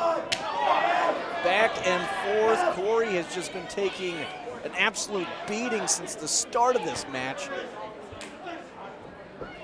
Maybe Jordan didn't want to be tagged in because he didn't want this kind of beating going on. Well, I mean, to be honest, I wouldn't blame him if that's the case. I wouldn't want to be on the receiving end of anything. Well, regardless of whether he wanted to or not, Jordan Tyler forced to get in there, try to save his tag team partner, deciding discretion's the better part of valor there, going back to the outside. What's the Dreamweaver say? He says, I want a little bit of this. Some communication, but it looks like may have been the wrong time for a chat. Conflict Theory capitalizing on the momentary pause in there, solved by Fortis Somnium, and that's all the time that you need in these matches. Jordan Tyler's up, double team maneuver. Conflict Theory going for the pin. No. Dreamweaver was there for the to break the pin there, but didn't need it. Andy was able to get himself out of that situation pretty quickly. Got to think if he's going to be able to keep that up, though. I mean, this fortune has quickly changed here in this matchup. Jordan Tyler coming in now, just working over Andy Optimal with these hard body shots. Whips him out. Goes to the corner, runs in, jumping back elbow. Caught him right in the jaw. There it is. Choke him out. Choke him to death, Jordan. Can't believe you're condoning another man using the ring ropes to choke another man. Of course, that is against the rules in this matchup, Ryan. You see the referee warning him off. Of course you love it. I told you at the beginning of this match, this is one of my favorite tag teams in all of RWA right now. Look at this, going at Andy right now. And I bet you love this here, don't you? You love the team. Conflict Theory is blatantly showing disregard for both the rules, the referee, and all the fans here at Wild West. Blatant disregard for this matchup. These guys are from Nashville. Who cares? Oh, get I out of here. don't. Corey Constantine back in this matchup. Andy Optimal, gotta think he wishes he could make the tag to Wayne Moxie, who is in the other side of the ring. Might as well be in another state at this point. Andy Optimal doesn't look like he's going to be able to make it, but no sooner do I say that, Andy Optimal trying to fight back, throwing these forearms into Corey Constantine. The chant starts again. Corey sucks. This crowd, bunch of invalids, bunch of idiots. They shouldn't even been allowed in here. I guess they paid, so I guess they should. We couldn't keep them out. I mean, yeah, that's against everything pretty much. But Conflict Theory, Corey Constantine, Wayne Moxie tried to save his partner, couldn't get there in time. The running knee catches Andy Optimal in the back of the head. Jordan Tyler in now. Oh, just dumped him right on his head. Andy Optimal still feeling that one. And Conflict Theory still on the attack. Assisted body slam. Corey Constantine with a pin, but Wayne Moxie there to break it up. Wayne Moxie has got a look in his eyes that scares everyone. It scares children. I mean, he has got that deep glare that is just, ugh, I don't want it. I don't want to see it. Right now, Corey, Jordan still putting the boots to Andy. Andy trying to fight back. Chops. Oh! But the spin kick catches him right in the temple. Valiant effort by Andy Optimal trying to get out of trouble's way, but just got caught. As does Wayne Moxie. Conflict Theory undoubtedly with the upper hand now. Both men going to the outside. Uh-oh, Andy Optimal, he's in a world of trouble. This looks like a double team. Caught between a rock and a hard place is Andy Optimal, but he's going to go down swinging. You talk about heart, this kid's got it right here. But is it going to be enough? He does manage to break loose of Conflict Theory, but the damage throughout this match has been done. Makes the leap and the tag. In comes Wayne Moxie. And down goes Corey Constantine. Down goes Jordan Tyler.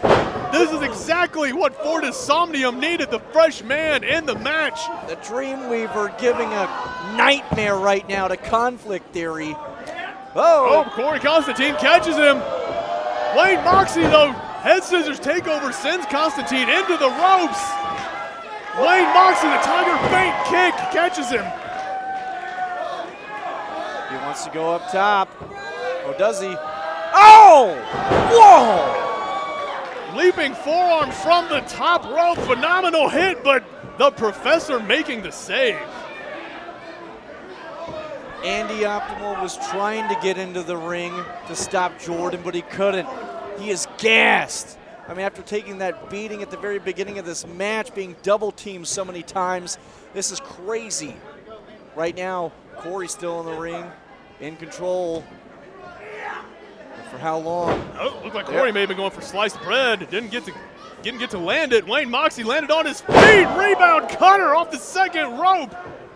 Andy Optimal in now. Oh! Psycho knee. Corey Constantine turned inside out. Fortis Somnium together, but no Jordan Tyler there to make the save.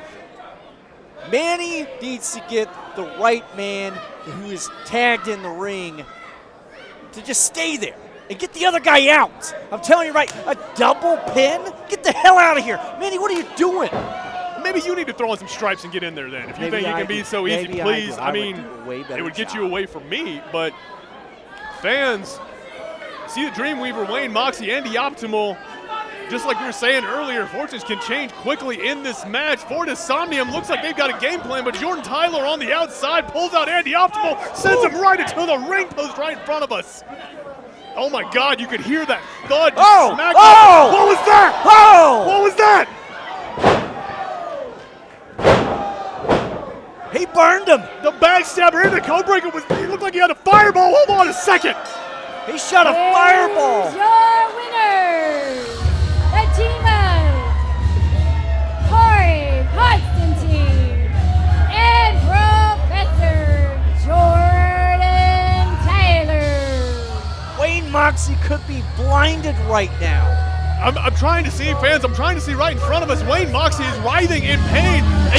A fireball thrown in this man's face. We're trying to see if we can get some type of help. Andy Optimal seems like a bottle of water. That has ruined people's careers before. Conflict Theory. Oh no, Andy Optimal catching one. Wayne Moxie doesn't know what's going on. He's just swinging everything he feels in a world of pain. We're gonna see if we can get an update on the Dreamweaver. He may have lost his sight after that fireball. Conflict Theory, of course, they're proud of themselves in the ring. Too happy to take their victory lap. Disgusting. I don't care if he's blinded. If he's blinded, fine. We never have to see him again. I was telling you, the look that the Dreamweaver can give people is disgusting. It's fearful to children. It's fearful to children. They potentially just blinded a man, and that's what you're worried about. Oh, who cares? Good Lord. The following contest is for the RWA Heavyweight Championship. Listen to the roar of this Cedar Park crowd. They want to see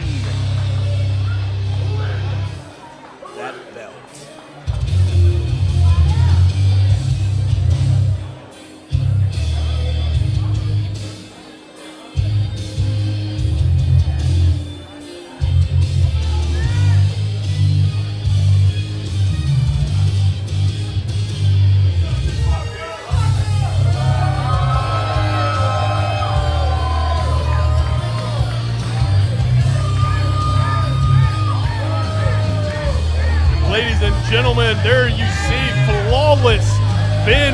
Parker making his way to the ring. The challenger for this in your RWA heavyweight title match. Vin Parker, absolutely flawless. This man has been taking on the independent scene by storm. If you don't know him, get to know him right here in this match. He could be your next RWA champion. He's got gold all over his tights, all over his vest, and he wants it around his waist. Tonight is his night? So we'll find out. Could very well be Vin Parker.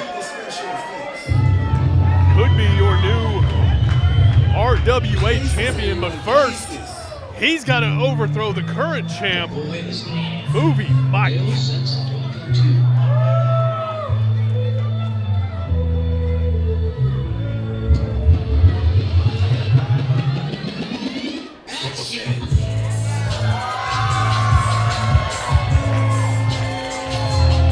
Look at that fur. Look at those gloves. Look at those glasses. This man has cinema, pure cinema, written all over him. He is the first Rhodes Cup winner. Cashed in that Rhodes Cup against T.Y. Shane after T.Y. Shane won the belt. He took his opportunity to become champion, and he has been defending that title for months ever since. And he knows he's got quite the match ahead of him with Vin Parker. We'll talk a little bit about what they said in their promos. Just a moment. But listen to this crowd. They know who their champion is. And that champion is Movie Mike. Just like you said, list of accolades that Movie Mike has accomplished here in RWA. The contest is for the RWA Heavyweight Championship. Introducing first, to my right, the challenger from Jacksonville, North Carolina, weighing in at 200 pounds. He is the flawless Vin Parker!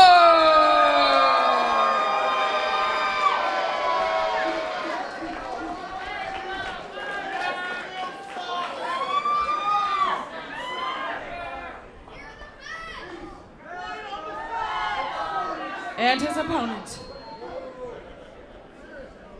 Pandora Production presents a cinematic masterpiece of epic proportions, starring the reigning and defending RWA Heavyweight Champion, Movie Mike!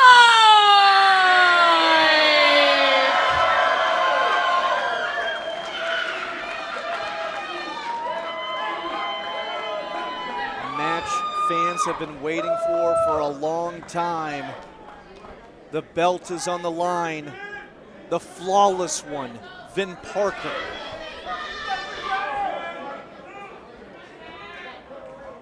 The champion, Movie Mike. There you see the referee showing the prize right there, the Rhodes Wrestling Association Championship belt. One of the most beautiful belts you will see in all of independent professional wrestling, held here at RWA.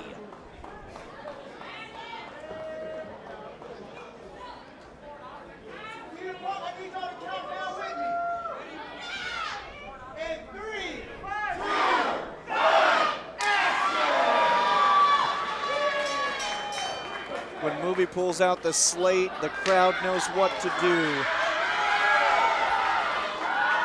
Obviously, the fan favorite here is our champion, Movie Mike, but the flawless one, Vin Parker. seemingly has a bunch of people behind him here. He certainly and does. List. Gotta admit, this is not the reaction I was expecting. I figured Movie Mike would be the crowd favorite coming out here, but Vin Parker. Well, you talk about a man like Vin Parker. He's been running the independent scene here in Texas all over the place. He's been training all over the place. He's been in reality of wrestling. So has Movie Mike. He's been tagging, he's been doing singles competitions, he's been growing in experience. Movie Mike may be a little older, may have a little bit more experience, but Vin Parker has that edge. Ooh. And let's not forget the big difference between these two, and that is Movie Mike is the champion coming into this match. Movie Mike has already been to the dance and fought wars to become that champion. Let's not forget, Vin Parker has been in a few championship matches too. Has not able to secure the big win. Gotta think that's on his mind as well. I mean, he's got to prove himself against Movie Mike. He hasn't. To make sure that he's still involved in that championship conversation. He's had battles with Jimmy House. Movie himself has had battles with Cordell. These two are finally meeting in a one-on-one. Movie Mike going for the pin, only got a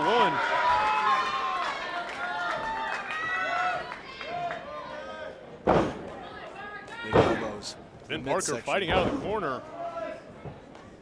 Oh, and just Movie Mike barely dodging that big right hand, managing to reverse Vin Parker, who reverses the Irish whip into the corner.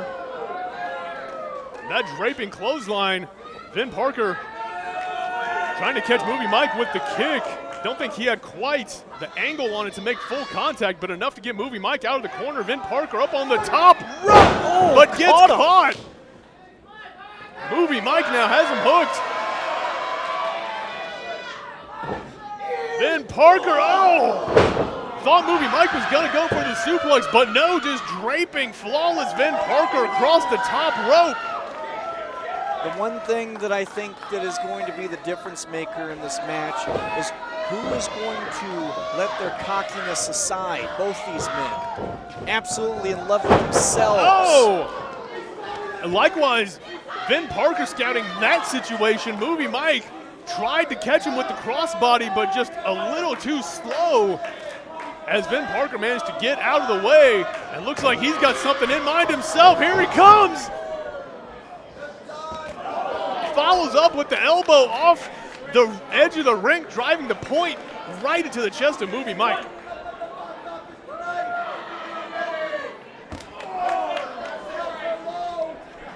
Movie Mike, in a precarious situation right now. He's typically in control of these title matches. Not this one right now. Stiff kick to the back by Vin Parker, right to the spine of Movie Mike.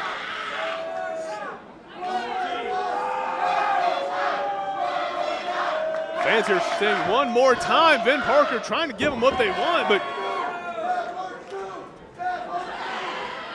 maybe not giving them what they want, playing a little mind games with them perhaps. Far be it for me to try to get inside the mind of Vin Parker. It sounds like a scary place. You know, talking about being inside the mind of Vin Parker is talking a little bit about his promo that he had posted on social media a little earlier this week. He was talking about how every single day is an opportunity for him to grow, become more flawless. And then what was Movie Mike's response to that is that Vin Parker once quit the business.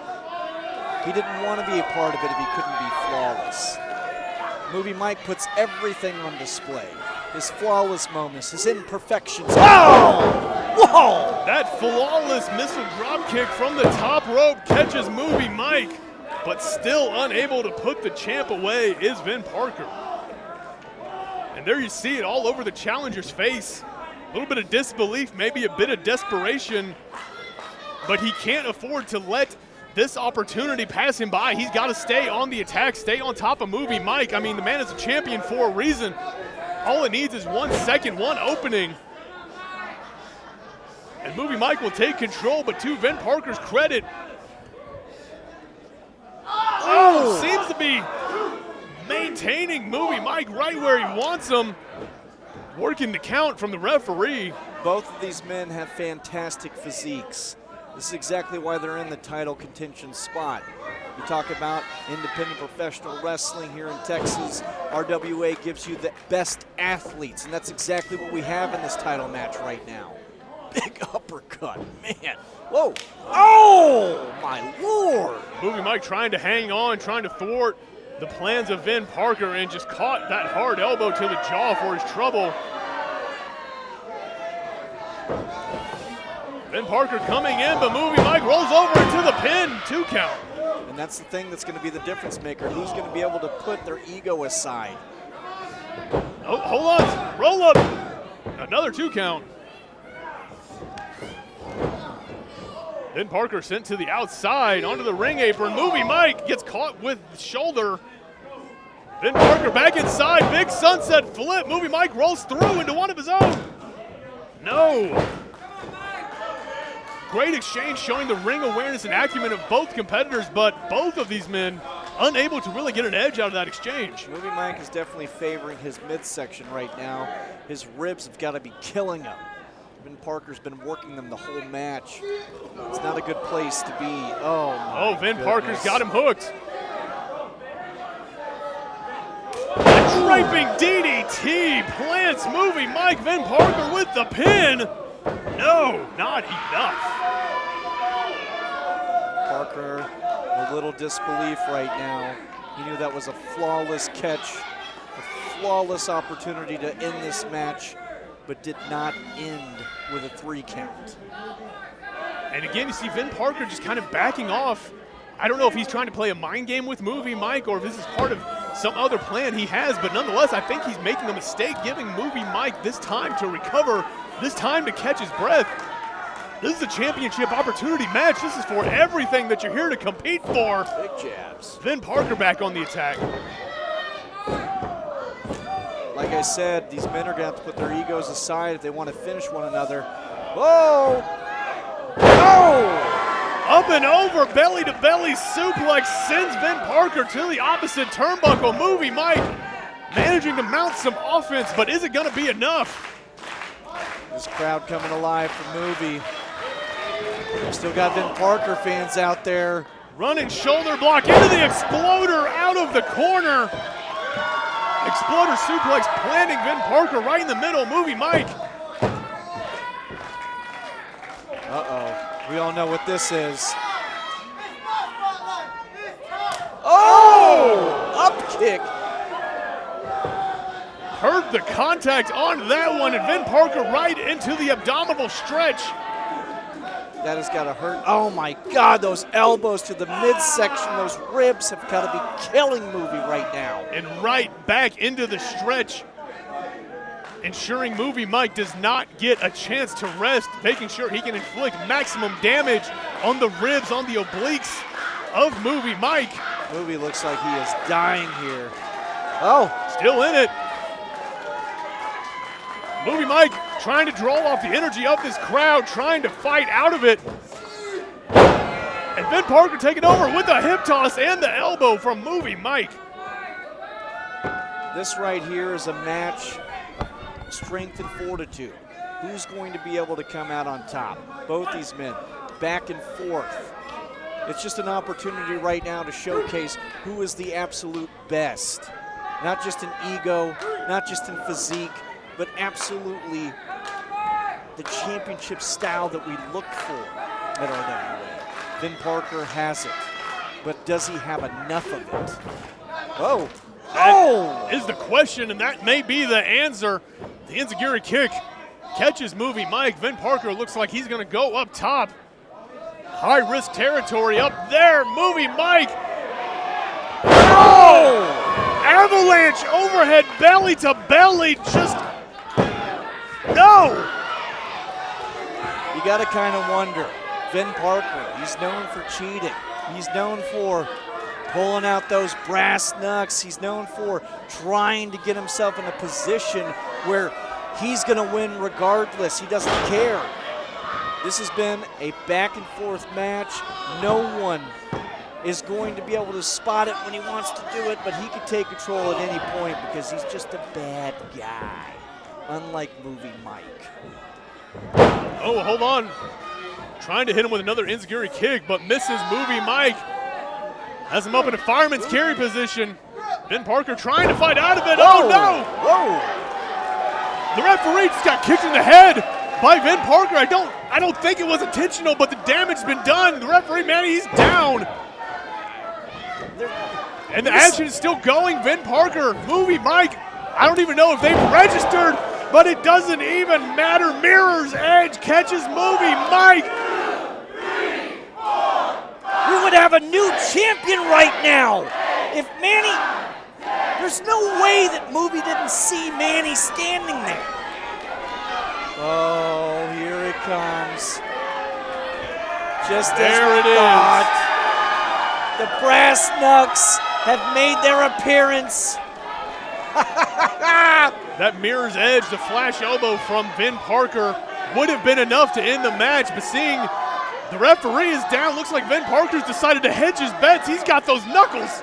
Parker wants anything. He'll do anything. Look at the look on that man's face. That is the face of a crazy person. Movie Mike doesn't even realize the danger that he's in right now. He's got to get out of the way. Vin Parker. Hold on. What's he doing? Vin Parker, I thought he was just going to lay out Movie Mike. He tosses them aside. Vin Parker tossing the brass knuckles aside. Vin Parker doesn't need the Brass Knucks. He already had the pin. He can win this clean. He can actually put some dignity on his name. And that's what he's going to do right here. Get your ass up, Manny. It's a flawless one. It is his time. It is his time. Vin Parker's laying it. Wait, hold on. What's this? Right in What front of the us. hell? Cordell right in front of us. Hold on. That's Cordell. Saw him earlier tonight against Billy Gunn. And him and Movie Mike have no love lost between them. Hold on. What's going to happen here? Not at all. Oh, come on, Cordell. Not like this. You had your chance at the last show.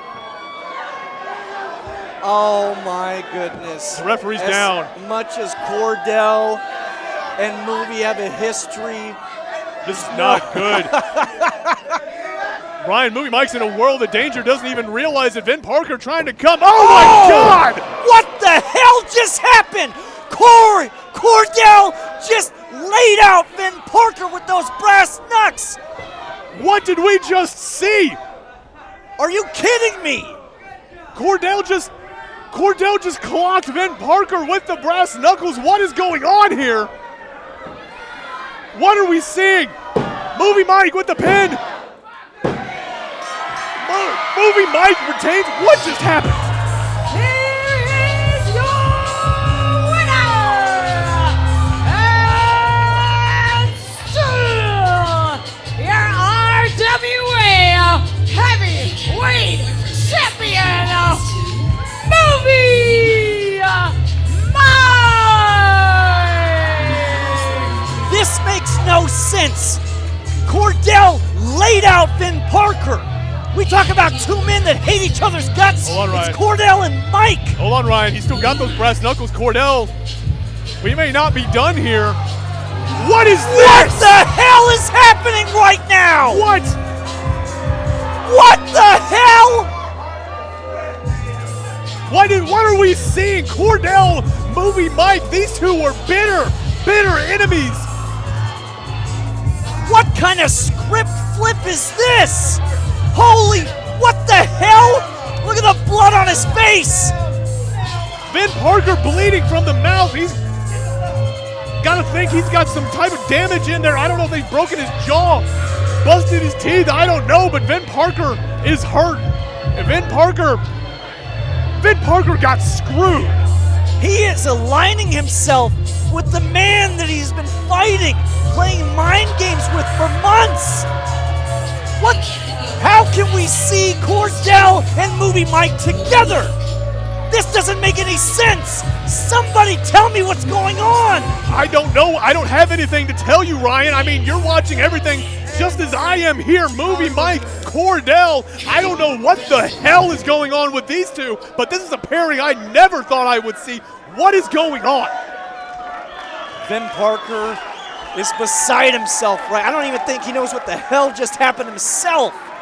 We're all in awe and disbelief. This should have never happened. Vin Parker had that match won clean. Not only did he have that one clean, but he decided not to use the brass knucks on movie. Just, fans, forgive me, I'm at a loss for words, and I'm still trying to process what we just saw.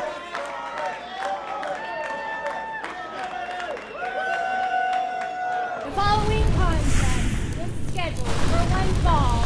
It is for the RWA Women's Championship.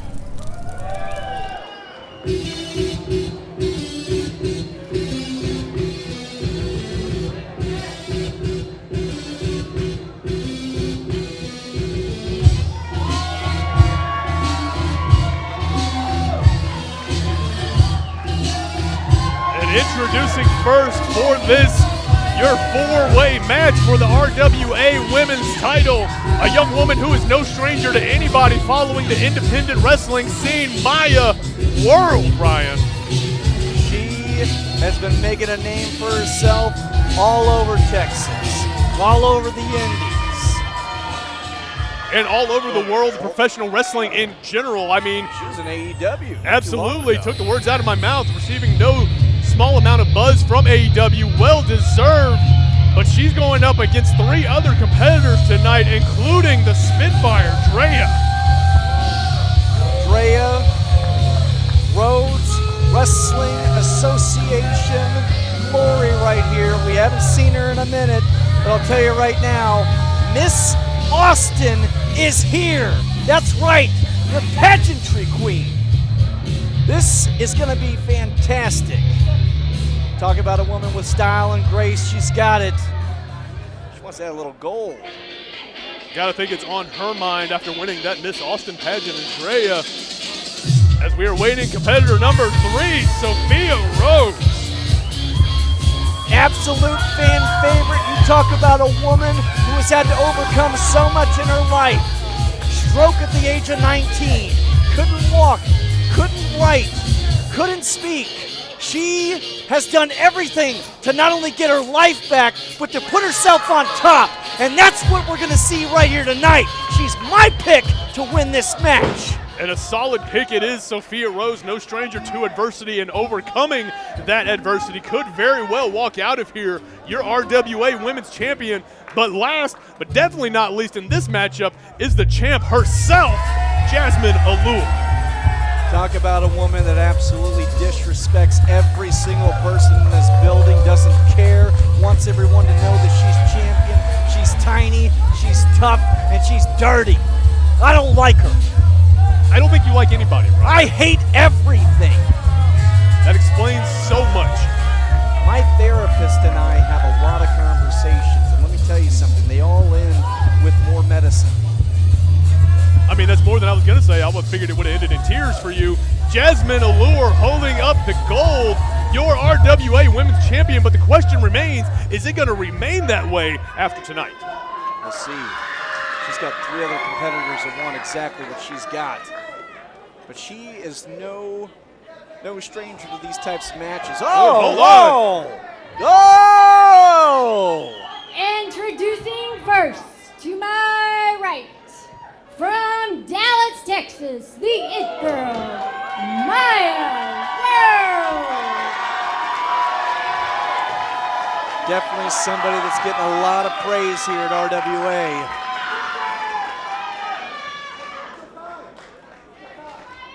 And next, from Lomisa, Texas, she is the Spitfire, Drea.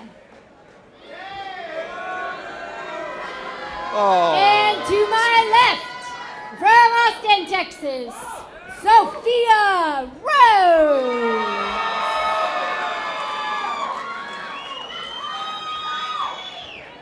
And the reigning and defending RWA Women's Champion. She's all that Jazmin Allure. Not exactly a warm reception here in Wild West for our champion, Jazmin Allure.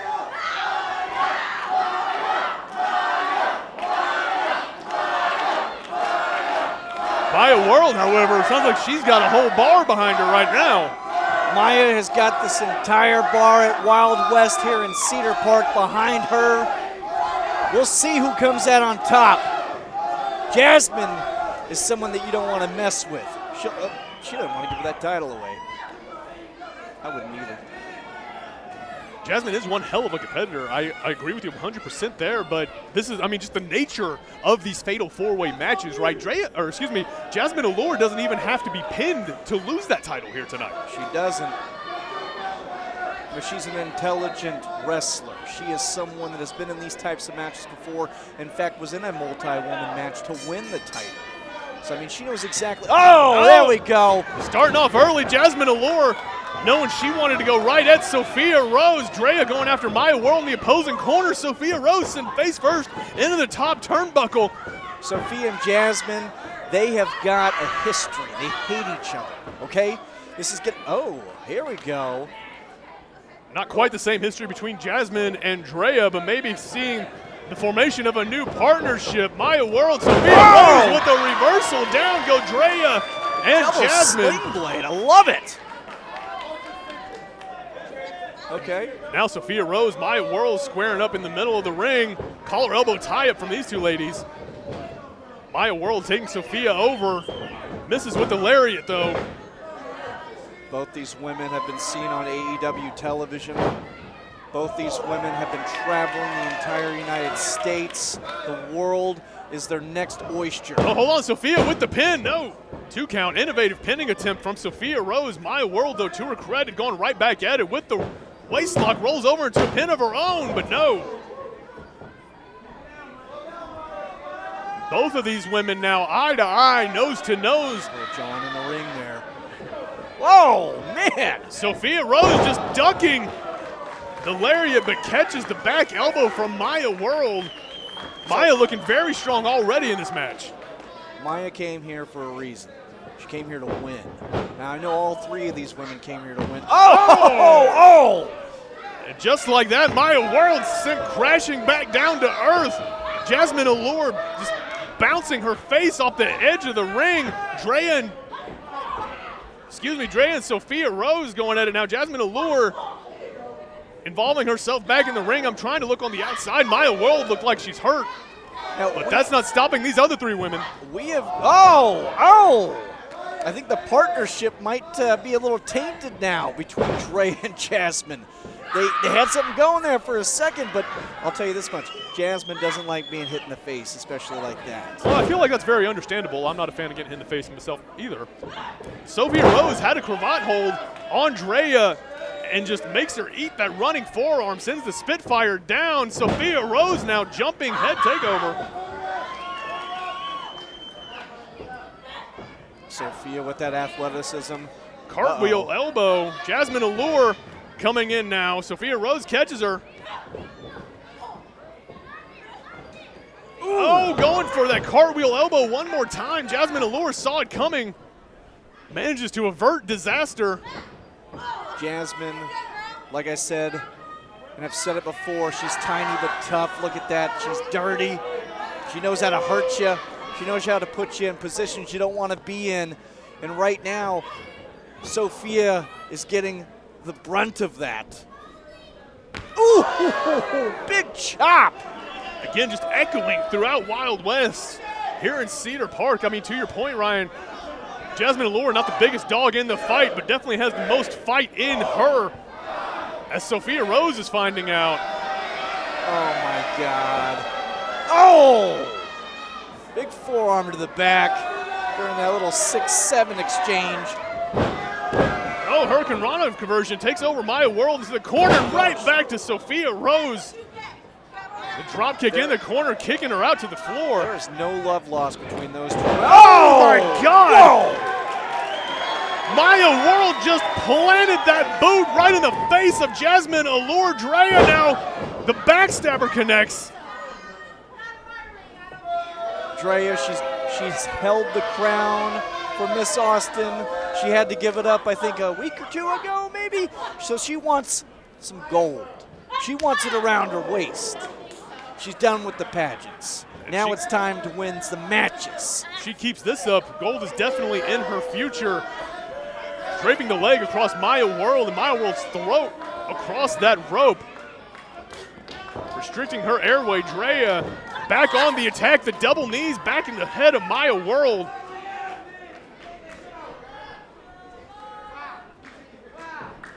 Drea says she's not done. Getting Maya World up. No, Maya World stuffing the attempt 2 times now. Shots to the midsection right here. And over goes Drea. Maya World reversing the suplex into one of her own, but the champion there to break up the count. Jazmin knows how to take advantage of these types of matches. Ooh. These chops now from Jazmin Allure fighting off Sophia Rhodes. Oh, looks like the partnership is still alive here between Drea and Jazmin. Alive for now. I mean, how many of these matches have we seen where alliances inevitably break down? I mean, at least we forget there can only be one winner. Jazmin's done this before. She knows how to stab people in the back. She's the biggest backstabber here at RWA. Oh, Maya World sent to the outside. Oh! Elbow after elbow. Hold on! Sophia Rhodes double crossbody from the second rope takes down Drea and Jazmin. You talk about a woman who's unstoppable. That's Sophia Rhodes. You can't stop her. She keeps coming. Doesn't matter if life comes at her. It doesn't matter. Oh, hold on. Maya World. Cazadora into the pin and a double stomp. Oh, my God. Ooh. Modified flatliner there from Jazmin Allure. Drea, going for one of her own. The partnership is definitely over now. Hold on, Sophia Rhodes. God, just vicious German suplex. I think Drea just landed on the back of her head, almost threw her out of the ring. All four women down. All 4 women are down. They are taking a beating tonight. This championship title match is everything that everyone. Whoa! Hello, Sophia Rose. First to her feet is Sophia Rose. Not just to her feet. My God. Look at this woman. Hold on, Maya World right behind her. Maya World catches her. Whatever Sophia Rose was going for, Maya World having something different in mind. She's scaling the ropes with Sophia Rose. Jazmin Allure coming in now. What are we going to see here? Oh, whatever it is, it's going to be bad news for Sophia. Hold on, Drea's involving herself now. All 4 women in very precarious positions. This could end very badly. Oh, God! Double powerbomb, the superplex to Sophia Rose. The Tower of Doom comes crashing down. The Spitfire has a shot right now. All she's got to do is get to somebody, pin him. You got this. Come on, Drea. There she She's goes. got it. No. Again. Just pick one of them. Drea's got one more. She's going for it. No. Oh. Fighting with Manny, that's the wrong thing to do. Oh. Almost ended poorly for Drea right there. Sophia Rose managing to fight back. Drea managing to stay in control. Ooh. Big chop. Drea's getting Sophia Rose back up on the top turnbuckle. Maya World in the corner. Jazmin Allure also getting to her feet. We can't take our eyes off of anybody else in this matchup. Jazmin Allure just collided with the top turnbuckle in the opposite corner. Drea and Sophia Rose over in the other end. Ryan, what are we going to see here? We have got 4 women up top right now. This is crazy. What's going to happen? These are Spanish fly! And a Hurricane Rana to Maya World. Sophia Rose with the pin. No. Jazmin Allure now. Also a 2. This is phenomenal. This is what you pay your money for, ladies and gentlemen. Jazmin, Sophia, middle. Oh, big slap. Big slap back. Both women now teeing off on each other. Sophia Rose, hard Irish rip to the ropes, but Jazmin Allure getting out of the way. Oh, look at that, raking her face against the rope. Bulldog! Coming in from the outside, Jazmin Allure with the pin too. Again, not enough to put Sophia Rose away. Jazmin wants to put Sophia Rose away. She's going to have to do a lot more. Sophia has no love lost with Jazmin. Sophia wants to end this title reign. There it is! Uh-oh. Dumping her out of the ring, Maya. Big boot. The pump kick from Drea finds its mark. Jazmin Allure still on the mat. Drea on the offense now. Fireman's carry has the champ up. But you see Jazmin fighting out of it.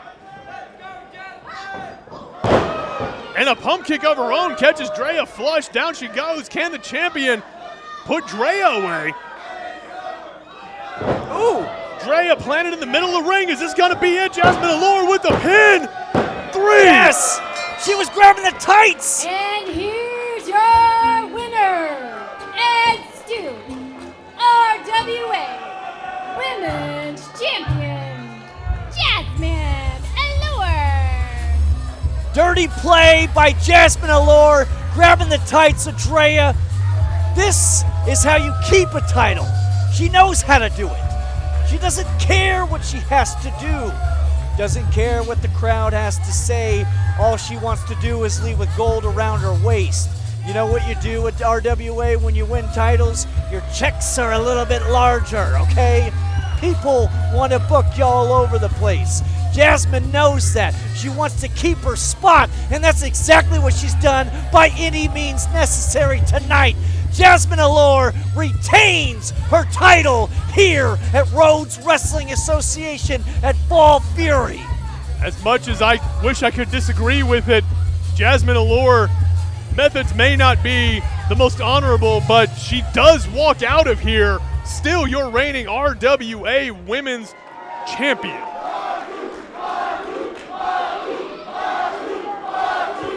Listen to this crowd. They know what they want. They know what they want to see. The following contest is scheduled for one fall and is a singles match.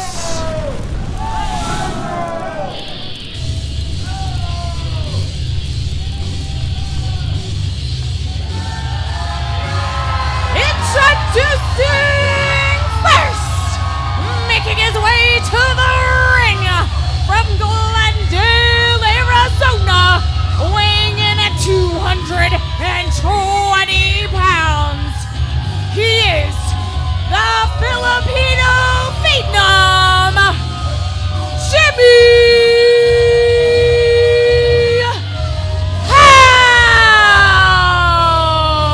House. Jimmy House giving shirts to fans out there, all the kids in the crowd. You gotta love him if you're a kid. You gotta love him if you're a fan of good guys. Me, I hate him. I hate his guts. He's everything that you want to be, but you can never be because you don't have what he's got. That it factor. The opportunity to just say, hey, I want to be the best, so I am the best. That's Jimmy House. He sucks. I hate him. Are you okay? I feel like we just unearthed some insecurities about Ryan Belfort. Yeah. Insecurities, maybe. But Jimmy House in the ring, former RWA champion. He's awaiting his opponent. You can hear the fans here in Wild West chanting his name. They know the man they want to see, and we are awaiting his introduction. And his opponent, making his way to the ring from Houston, Texas, weighing in at 270 pounds. He is the 4th rope heavyweight champion. He is the House of Glory Crown Jewel champion. He is a 2-time Reality of Wrestling champion. He is a Reality of Wrestling star. He is the main one, Zilla! Fatu!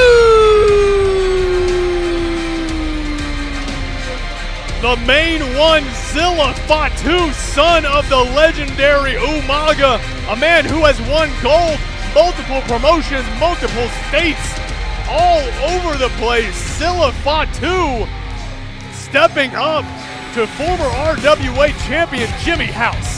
The accolades just mentioned don't just stay who this man is. You understand? The bloodline says who this man is. And I'll tell you right now, you're looking at the future. You're looking at a future superstar, a future champion in the pros. This guy is everything. Jimmy House wants what he has. And let me tell you something, as good as Jimmy House looks, as nice as Jimmy House is, you listen to this crowd right here, who are they here for? Fatu! Zilla Fatu, he's definitely that guy. I mean, just listen to the fans here, Ryan. You said it yourself. They're almost deafening here, chanting for Zilla Fatu, but let's not take away anything from Jimmy House. Screw Jimmy House. Watch your mouth. You know what? I don't care if you can squat 815 pounds, bench press 525 pounds, deadlift 755 pounds. I don't care. You understand me? I don't care. He couldn't lift the titles that Fatu has. You understand me? I don't know, Jimmy House is pretty strong. He could probably get him up. Says, listen to that crowd. Jimmy House has never been in an RWA show where he didn't hear his name chanted the loudest. He can't even get them to say how strong. You know why? Because this crowd is here for Zilla. Jimmy House, let's give him credit though. He's not backing down from anything. Telling Zilla Fatu he wants to fight right now. Let me tell you something. It was about a month or two ago, Jimmy House gave Zilla Fatu's family the perk block. You understand? We all saw it on TV. Jimmy House, he's a piece of garbage. Why is he a piece of garbage? Because he was assisting apprehend? You want to side with a cop? Huh? Is that what you want to do? Are you not going to side with Jimmy House? Is that what I'm hearing? Yeah, I'm not siding with Jimmy House. Of course you're not. Jimmy House going for a pin of his own now. Just a one-count quick exchange. Back and forth. And Zilla Fatu just landing that vicious chop. Looks like it may have caught Jimmy House right in the throat. You know, I always have a problem with Jimmy House's attire, and I got to ask you right now, what's with that glove? Ooh! Maybe something called fashion, Ryan. You wouldn't know too much about it, Fashion clearly. faux pas is what I like to call it. Look at this. Playing the mind games, winding it up right now.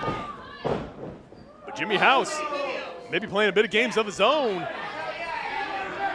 One thing I will give to Jimmy House, he is a champion in his own right. Oh. Let me welcome you back. Let me welcome you back into my ring is what Fatu is saying to Jimmy. Jimmy House, rightfully so, I believe, a little skeptical of Zilla Fatu's good intentions on helping him get back in the ring. Having the referee Manny back him off. As Jimmy House cautiously re-enters the ring. In comes Zilla Fatu. Jimmy House up and over. Arm drag takeover and another one. Oh, but Zilla Fatu just slapping the drop kick away. Fatu, the main one. He's here in the main event. Rhodes Wrestling Association Fall Fury. Hold on, looks like he's offering a hand to Jimmy House. I think he wants that glove. Whether he wants the handshake or the glove, I don't know if Jimmy House is too anxious to really give it to him. A little respect here, a little show of respect. There it is. Fatu knows what he's going up against, Jimmy House. When you're trained by Dustin Rhodes, you're going up against the best. I may hate Jimmy House, I may hate everything he's about because I wish I had an ounce of his life. You do not. Zilla Fatu running Jimmy House in the corner, a referee backing him off, but Zilla still working up to the 4 count. Oh. Doing a little peck dance here. I mean, you got to show him off sometimes. Hey, you know what? Hey, why not? Collar elbow tie-up, both men back in the middle of the ring, but Zilla Fatu on the receiving end this time, getting shoved into the corner by Jimmy House.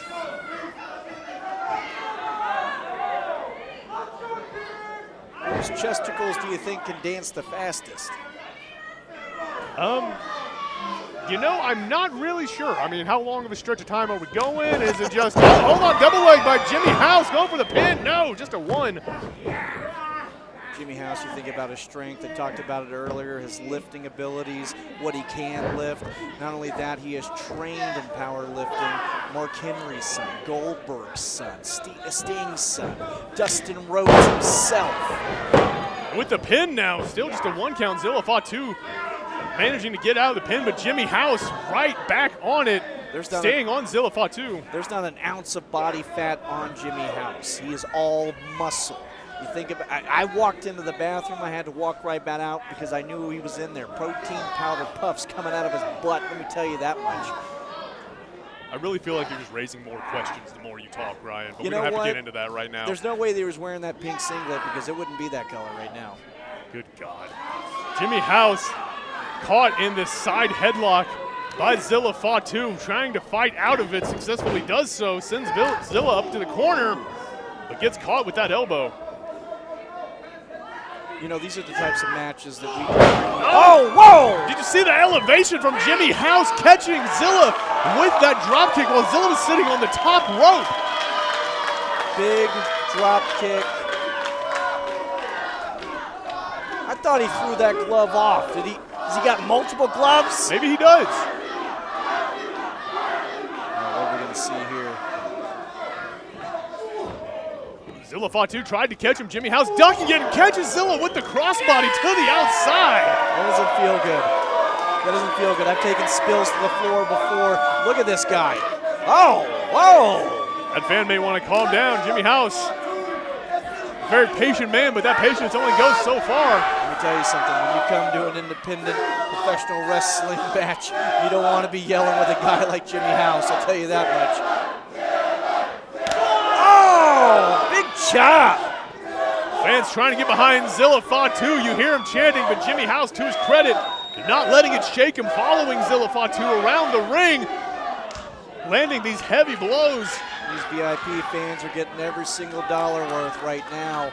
Jimmy House breaking the count as he continues his attack on the outside. Zilla Fatu hitting him with that clothesline right up against the railing here. That can't feel good on the chest or the upper back. I mean, his solar plexus has got to be hurting him with that one. Oh, and his throat after that vicious thrust. Jimmy House getting the kids involved. All the kids love Jimmy House. I'll tell you this much. If I was a kid, I'd be a little afraid of him. You know? He's a big guy. This guy's scary. I feel like you're not a kid and you're still afraid of Zilla. Oh my God, maybe I am. Jimmy House throwing the chop, no, catches the ring post. The glove is not helping Jimmy. Zilla catches him. Uranagi right on the edge of the ring. That is the hardest part of the ring right there, ladies and gentlemen. And for your back to hit that place, not a good spot. Jimmy, he may not be squatting for the next week after that one, I'll tell you that much. I wouldn't be surprised. I mean, fans, those steel beams are right under the edge of the apron, but what's Zilla's Zilla up got top. in mind? Oh, miss! The splash finds no one home. Jimmy House, if he can reverse his fortune, this is the time to make it happen. Jimmy House trying to adjust that, going for the pin. No. And Jimmy House still on the attack, a bit of a ground and pound game, but backing off. Jimmy House, Brazilian Jiu-Jitsu background, powerlifting background. You talk about a guy who knows how to get into a fight and knows how to win it. He's done it many times here at RWA, but he's never been in a fight like this against a future bloodline, a superstar. Oh! Whoa! Pop-up Samoan drop plants Jimmy House in the ring. Zilla with the pin. Oh! That was the closest you're going to get to a 3 count here, ladies and gentlemen. That was close. Just a hair's breadth away from a 3 and a victory was Zilla. Fatu thought that pop-up Samoan drop put Jimmy House away, and you see him writhing in pain. Jimmy's back is broken. There's no way he's getting up from this. But you got to think, with all the strength that he's got, he's probably got a little backup energy supply. Listen to this crowd. It doesn't matter how many people have shown up for Jimmy House. This crowd for Fatu has really shown up here, and they're showing out for him. Both men getting back to their feet right now. Flying shoulder tackle from Zilla. One more catches Jimmy House. DDT from Zilla. Jimmy House is in a whole world of trouble now. Now he wants it. Now he's going up. This is the time. Oh! The splash connects. Oh! There's no way! There's no way Jimmy House is kicking out of that. What is happening right now? What is happening is the heart of Jimmy House is on display. This is a man who does not know how to quit, a man who is all about proving himself in the heat of competition. Jimmy House is a man that is never just going to lay down and quit. As long as there is 1 ounce of fight in that man, he is going to continue, Ryan. That is the meaning of House strong, and Zilla Fatu is going to have to put in a little more work to put Jimmy away. Looks like that's what he's about to do right now. Look at that face. Looks insane. Hold on. This. Oh! Go for the Samoan spike. He missed. Oh, they caught each other. A collision in midair. I think I just saw blood spit up out of Jimmy's mouth. This is a big time match right now. 2 big guys, bodies colliding like that. The pain that you have to go through. Jimmy House, can he put up with it? He's getting up to his feet right now. Can he put up with it? He is putting up with it. Jimmy House right to his feet. Zilla just eating that lariat, not going anywhere. Not many men that can do that. Oh my God. One more, Jimmy House with a head of steam that time. Jimmy have to do right here. Oh, big kick. Oh! The thrust to the throat by Jimmy House. Flying shoulder tackle takes down Zilla. Right now, Jimmy's got the upper hand. I didn't think I would say it in this match. Well, no sooner do you say that. Hold on now. Little Saquon. Jimmy House rolling through, has the waistlock on Zilla Fatu. Gotta think he's looking for that German suplex. Zilla fighting out of it for all he's worth, knowing that if he gets taken over, it's gonna be disaster. But Jimmy House converting into the sleeper hold, trying to put Zilla away. This may be the only way to put a big man out like Fatu. Oh, he's choking him out. Oh, Jimmy House, could he do it? Zilla Fatu down to 1 knee. Jimmy House has the sense that victory is near. He's just got to lock this sleeper hold in, maintain the control, and cut off that blood flow to Zilla Fatu's brain. There you see the referee, Manny, checking to make sure Zilla's still conscious. Listen to this crowd. That's 2. If it drops again, that's 3, and Jimmy House wins. No! Zilla Fatu staying alive. This is the main one right here. And Zilla countering out of it the only way he could, just falling straight back, making Jimmy House just take that crushing landing. Oh. Zilla, you see him calling for the Samoan spike. Oh, Jimmy House getting out of the way, avoiding disaster. Spear! The spear, is that going to be it? 1, 2, no! Zilla Fatu barely getting that shoulder up, but that's all it takes to stay alive. Zilla Fatu still in this match. Jimmy House has thrown the kitchen sink at Fatu, and he keeps getting rebuilt. He's the contractor that doesn't give up. You keep paying him. He keeps coming. He keeps building. And right now, Jimmy House is trying to destroy this opportunity.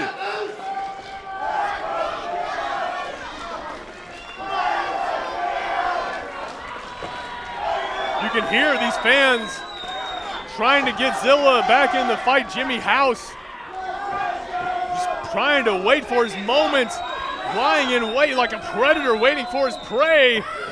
Jimmy House coming in, the spear, no, Zilla dumps over it. Jimmy House coming in, sensing he was in danger. Stealthing that attempt by Zilla, catches him with a lariat, but there it is.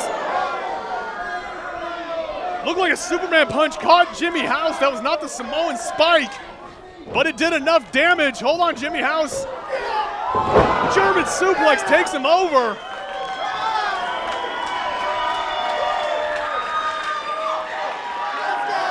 And now the crowd getting behind Jimmy House, but hold on, Zilla's got it. Oh! Good Lord. Bad landing for Jimmy House.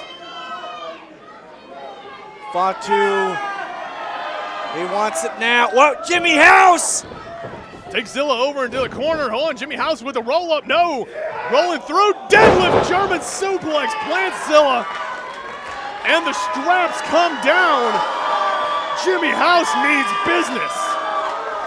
Suspenders are off. Maybe he needs to take the glove off. What else can he do? He wants it. He's going for a second spear. Are we going to see it right here? Could very well. I mean, to be honest, I'm surprised Zilla Fatu is still alive after that first spear, but I think if Jimmy House can land a second one, it's going to be it. No, he missed. Zilla Fatu running through Samoan spike. Samoan spike. Zilla Fatu wins. Here's your winner, the main one, Zilla Fatu. Ladies and gentlemen, this is why we watch professional wrestling. You are looking at the future. As I mentioned, I hate Jimmy House, but I am not denying that he is the future. Zilla Fatu, the bloodline, he is the future.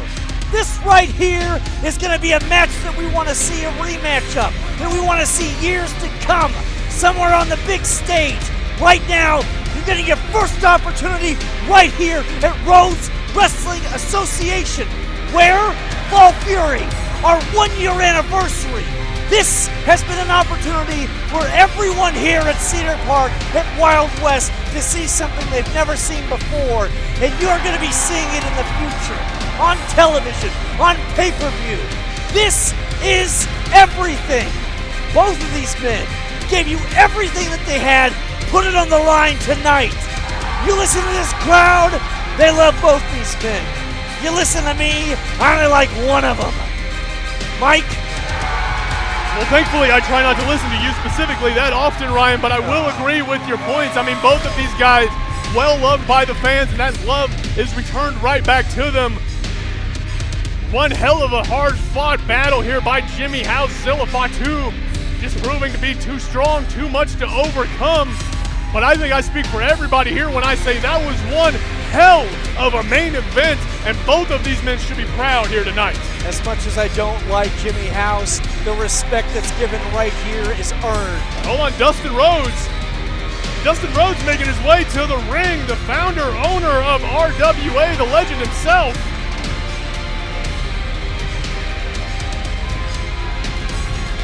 And there you have it right there, Jimmy House, Zilla Fatu, endorsed by the natural Dustin Rhodes. Could not ask for a better ending for us here at Fall Fury tonight. Fans, I am Mike Wilkes. You can follow me on socials at I'm Mike Wilkes. My name is Ryan Belfort. You can find me at Ryan Belfort Management on Instagram. Ladies and gentlemen, we want to thank you for joining us. This is our 1-year anniversary. That's right, and fans, make sure you're following RWA at Rhodes Wrestling Association on Instagram, at Rhodes Wrestling on X. Make sure you are subscribed to the YouTube channel. Thank you for joining us for Fall Fury, everybody. We will see you next time.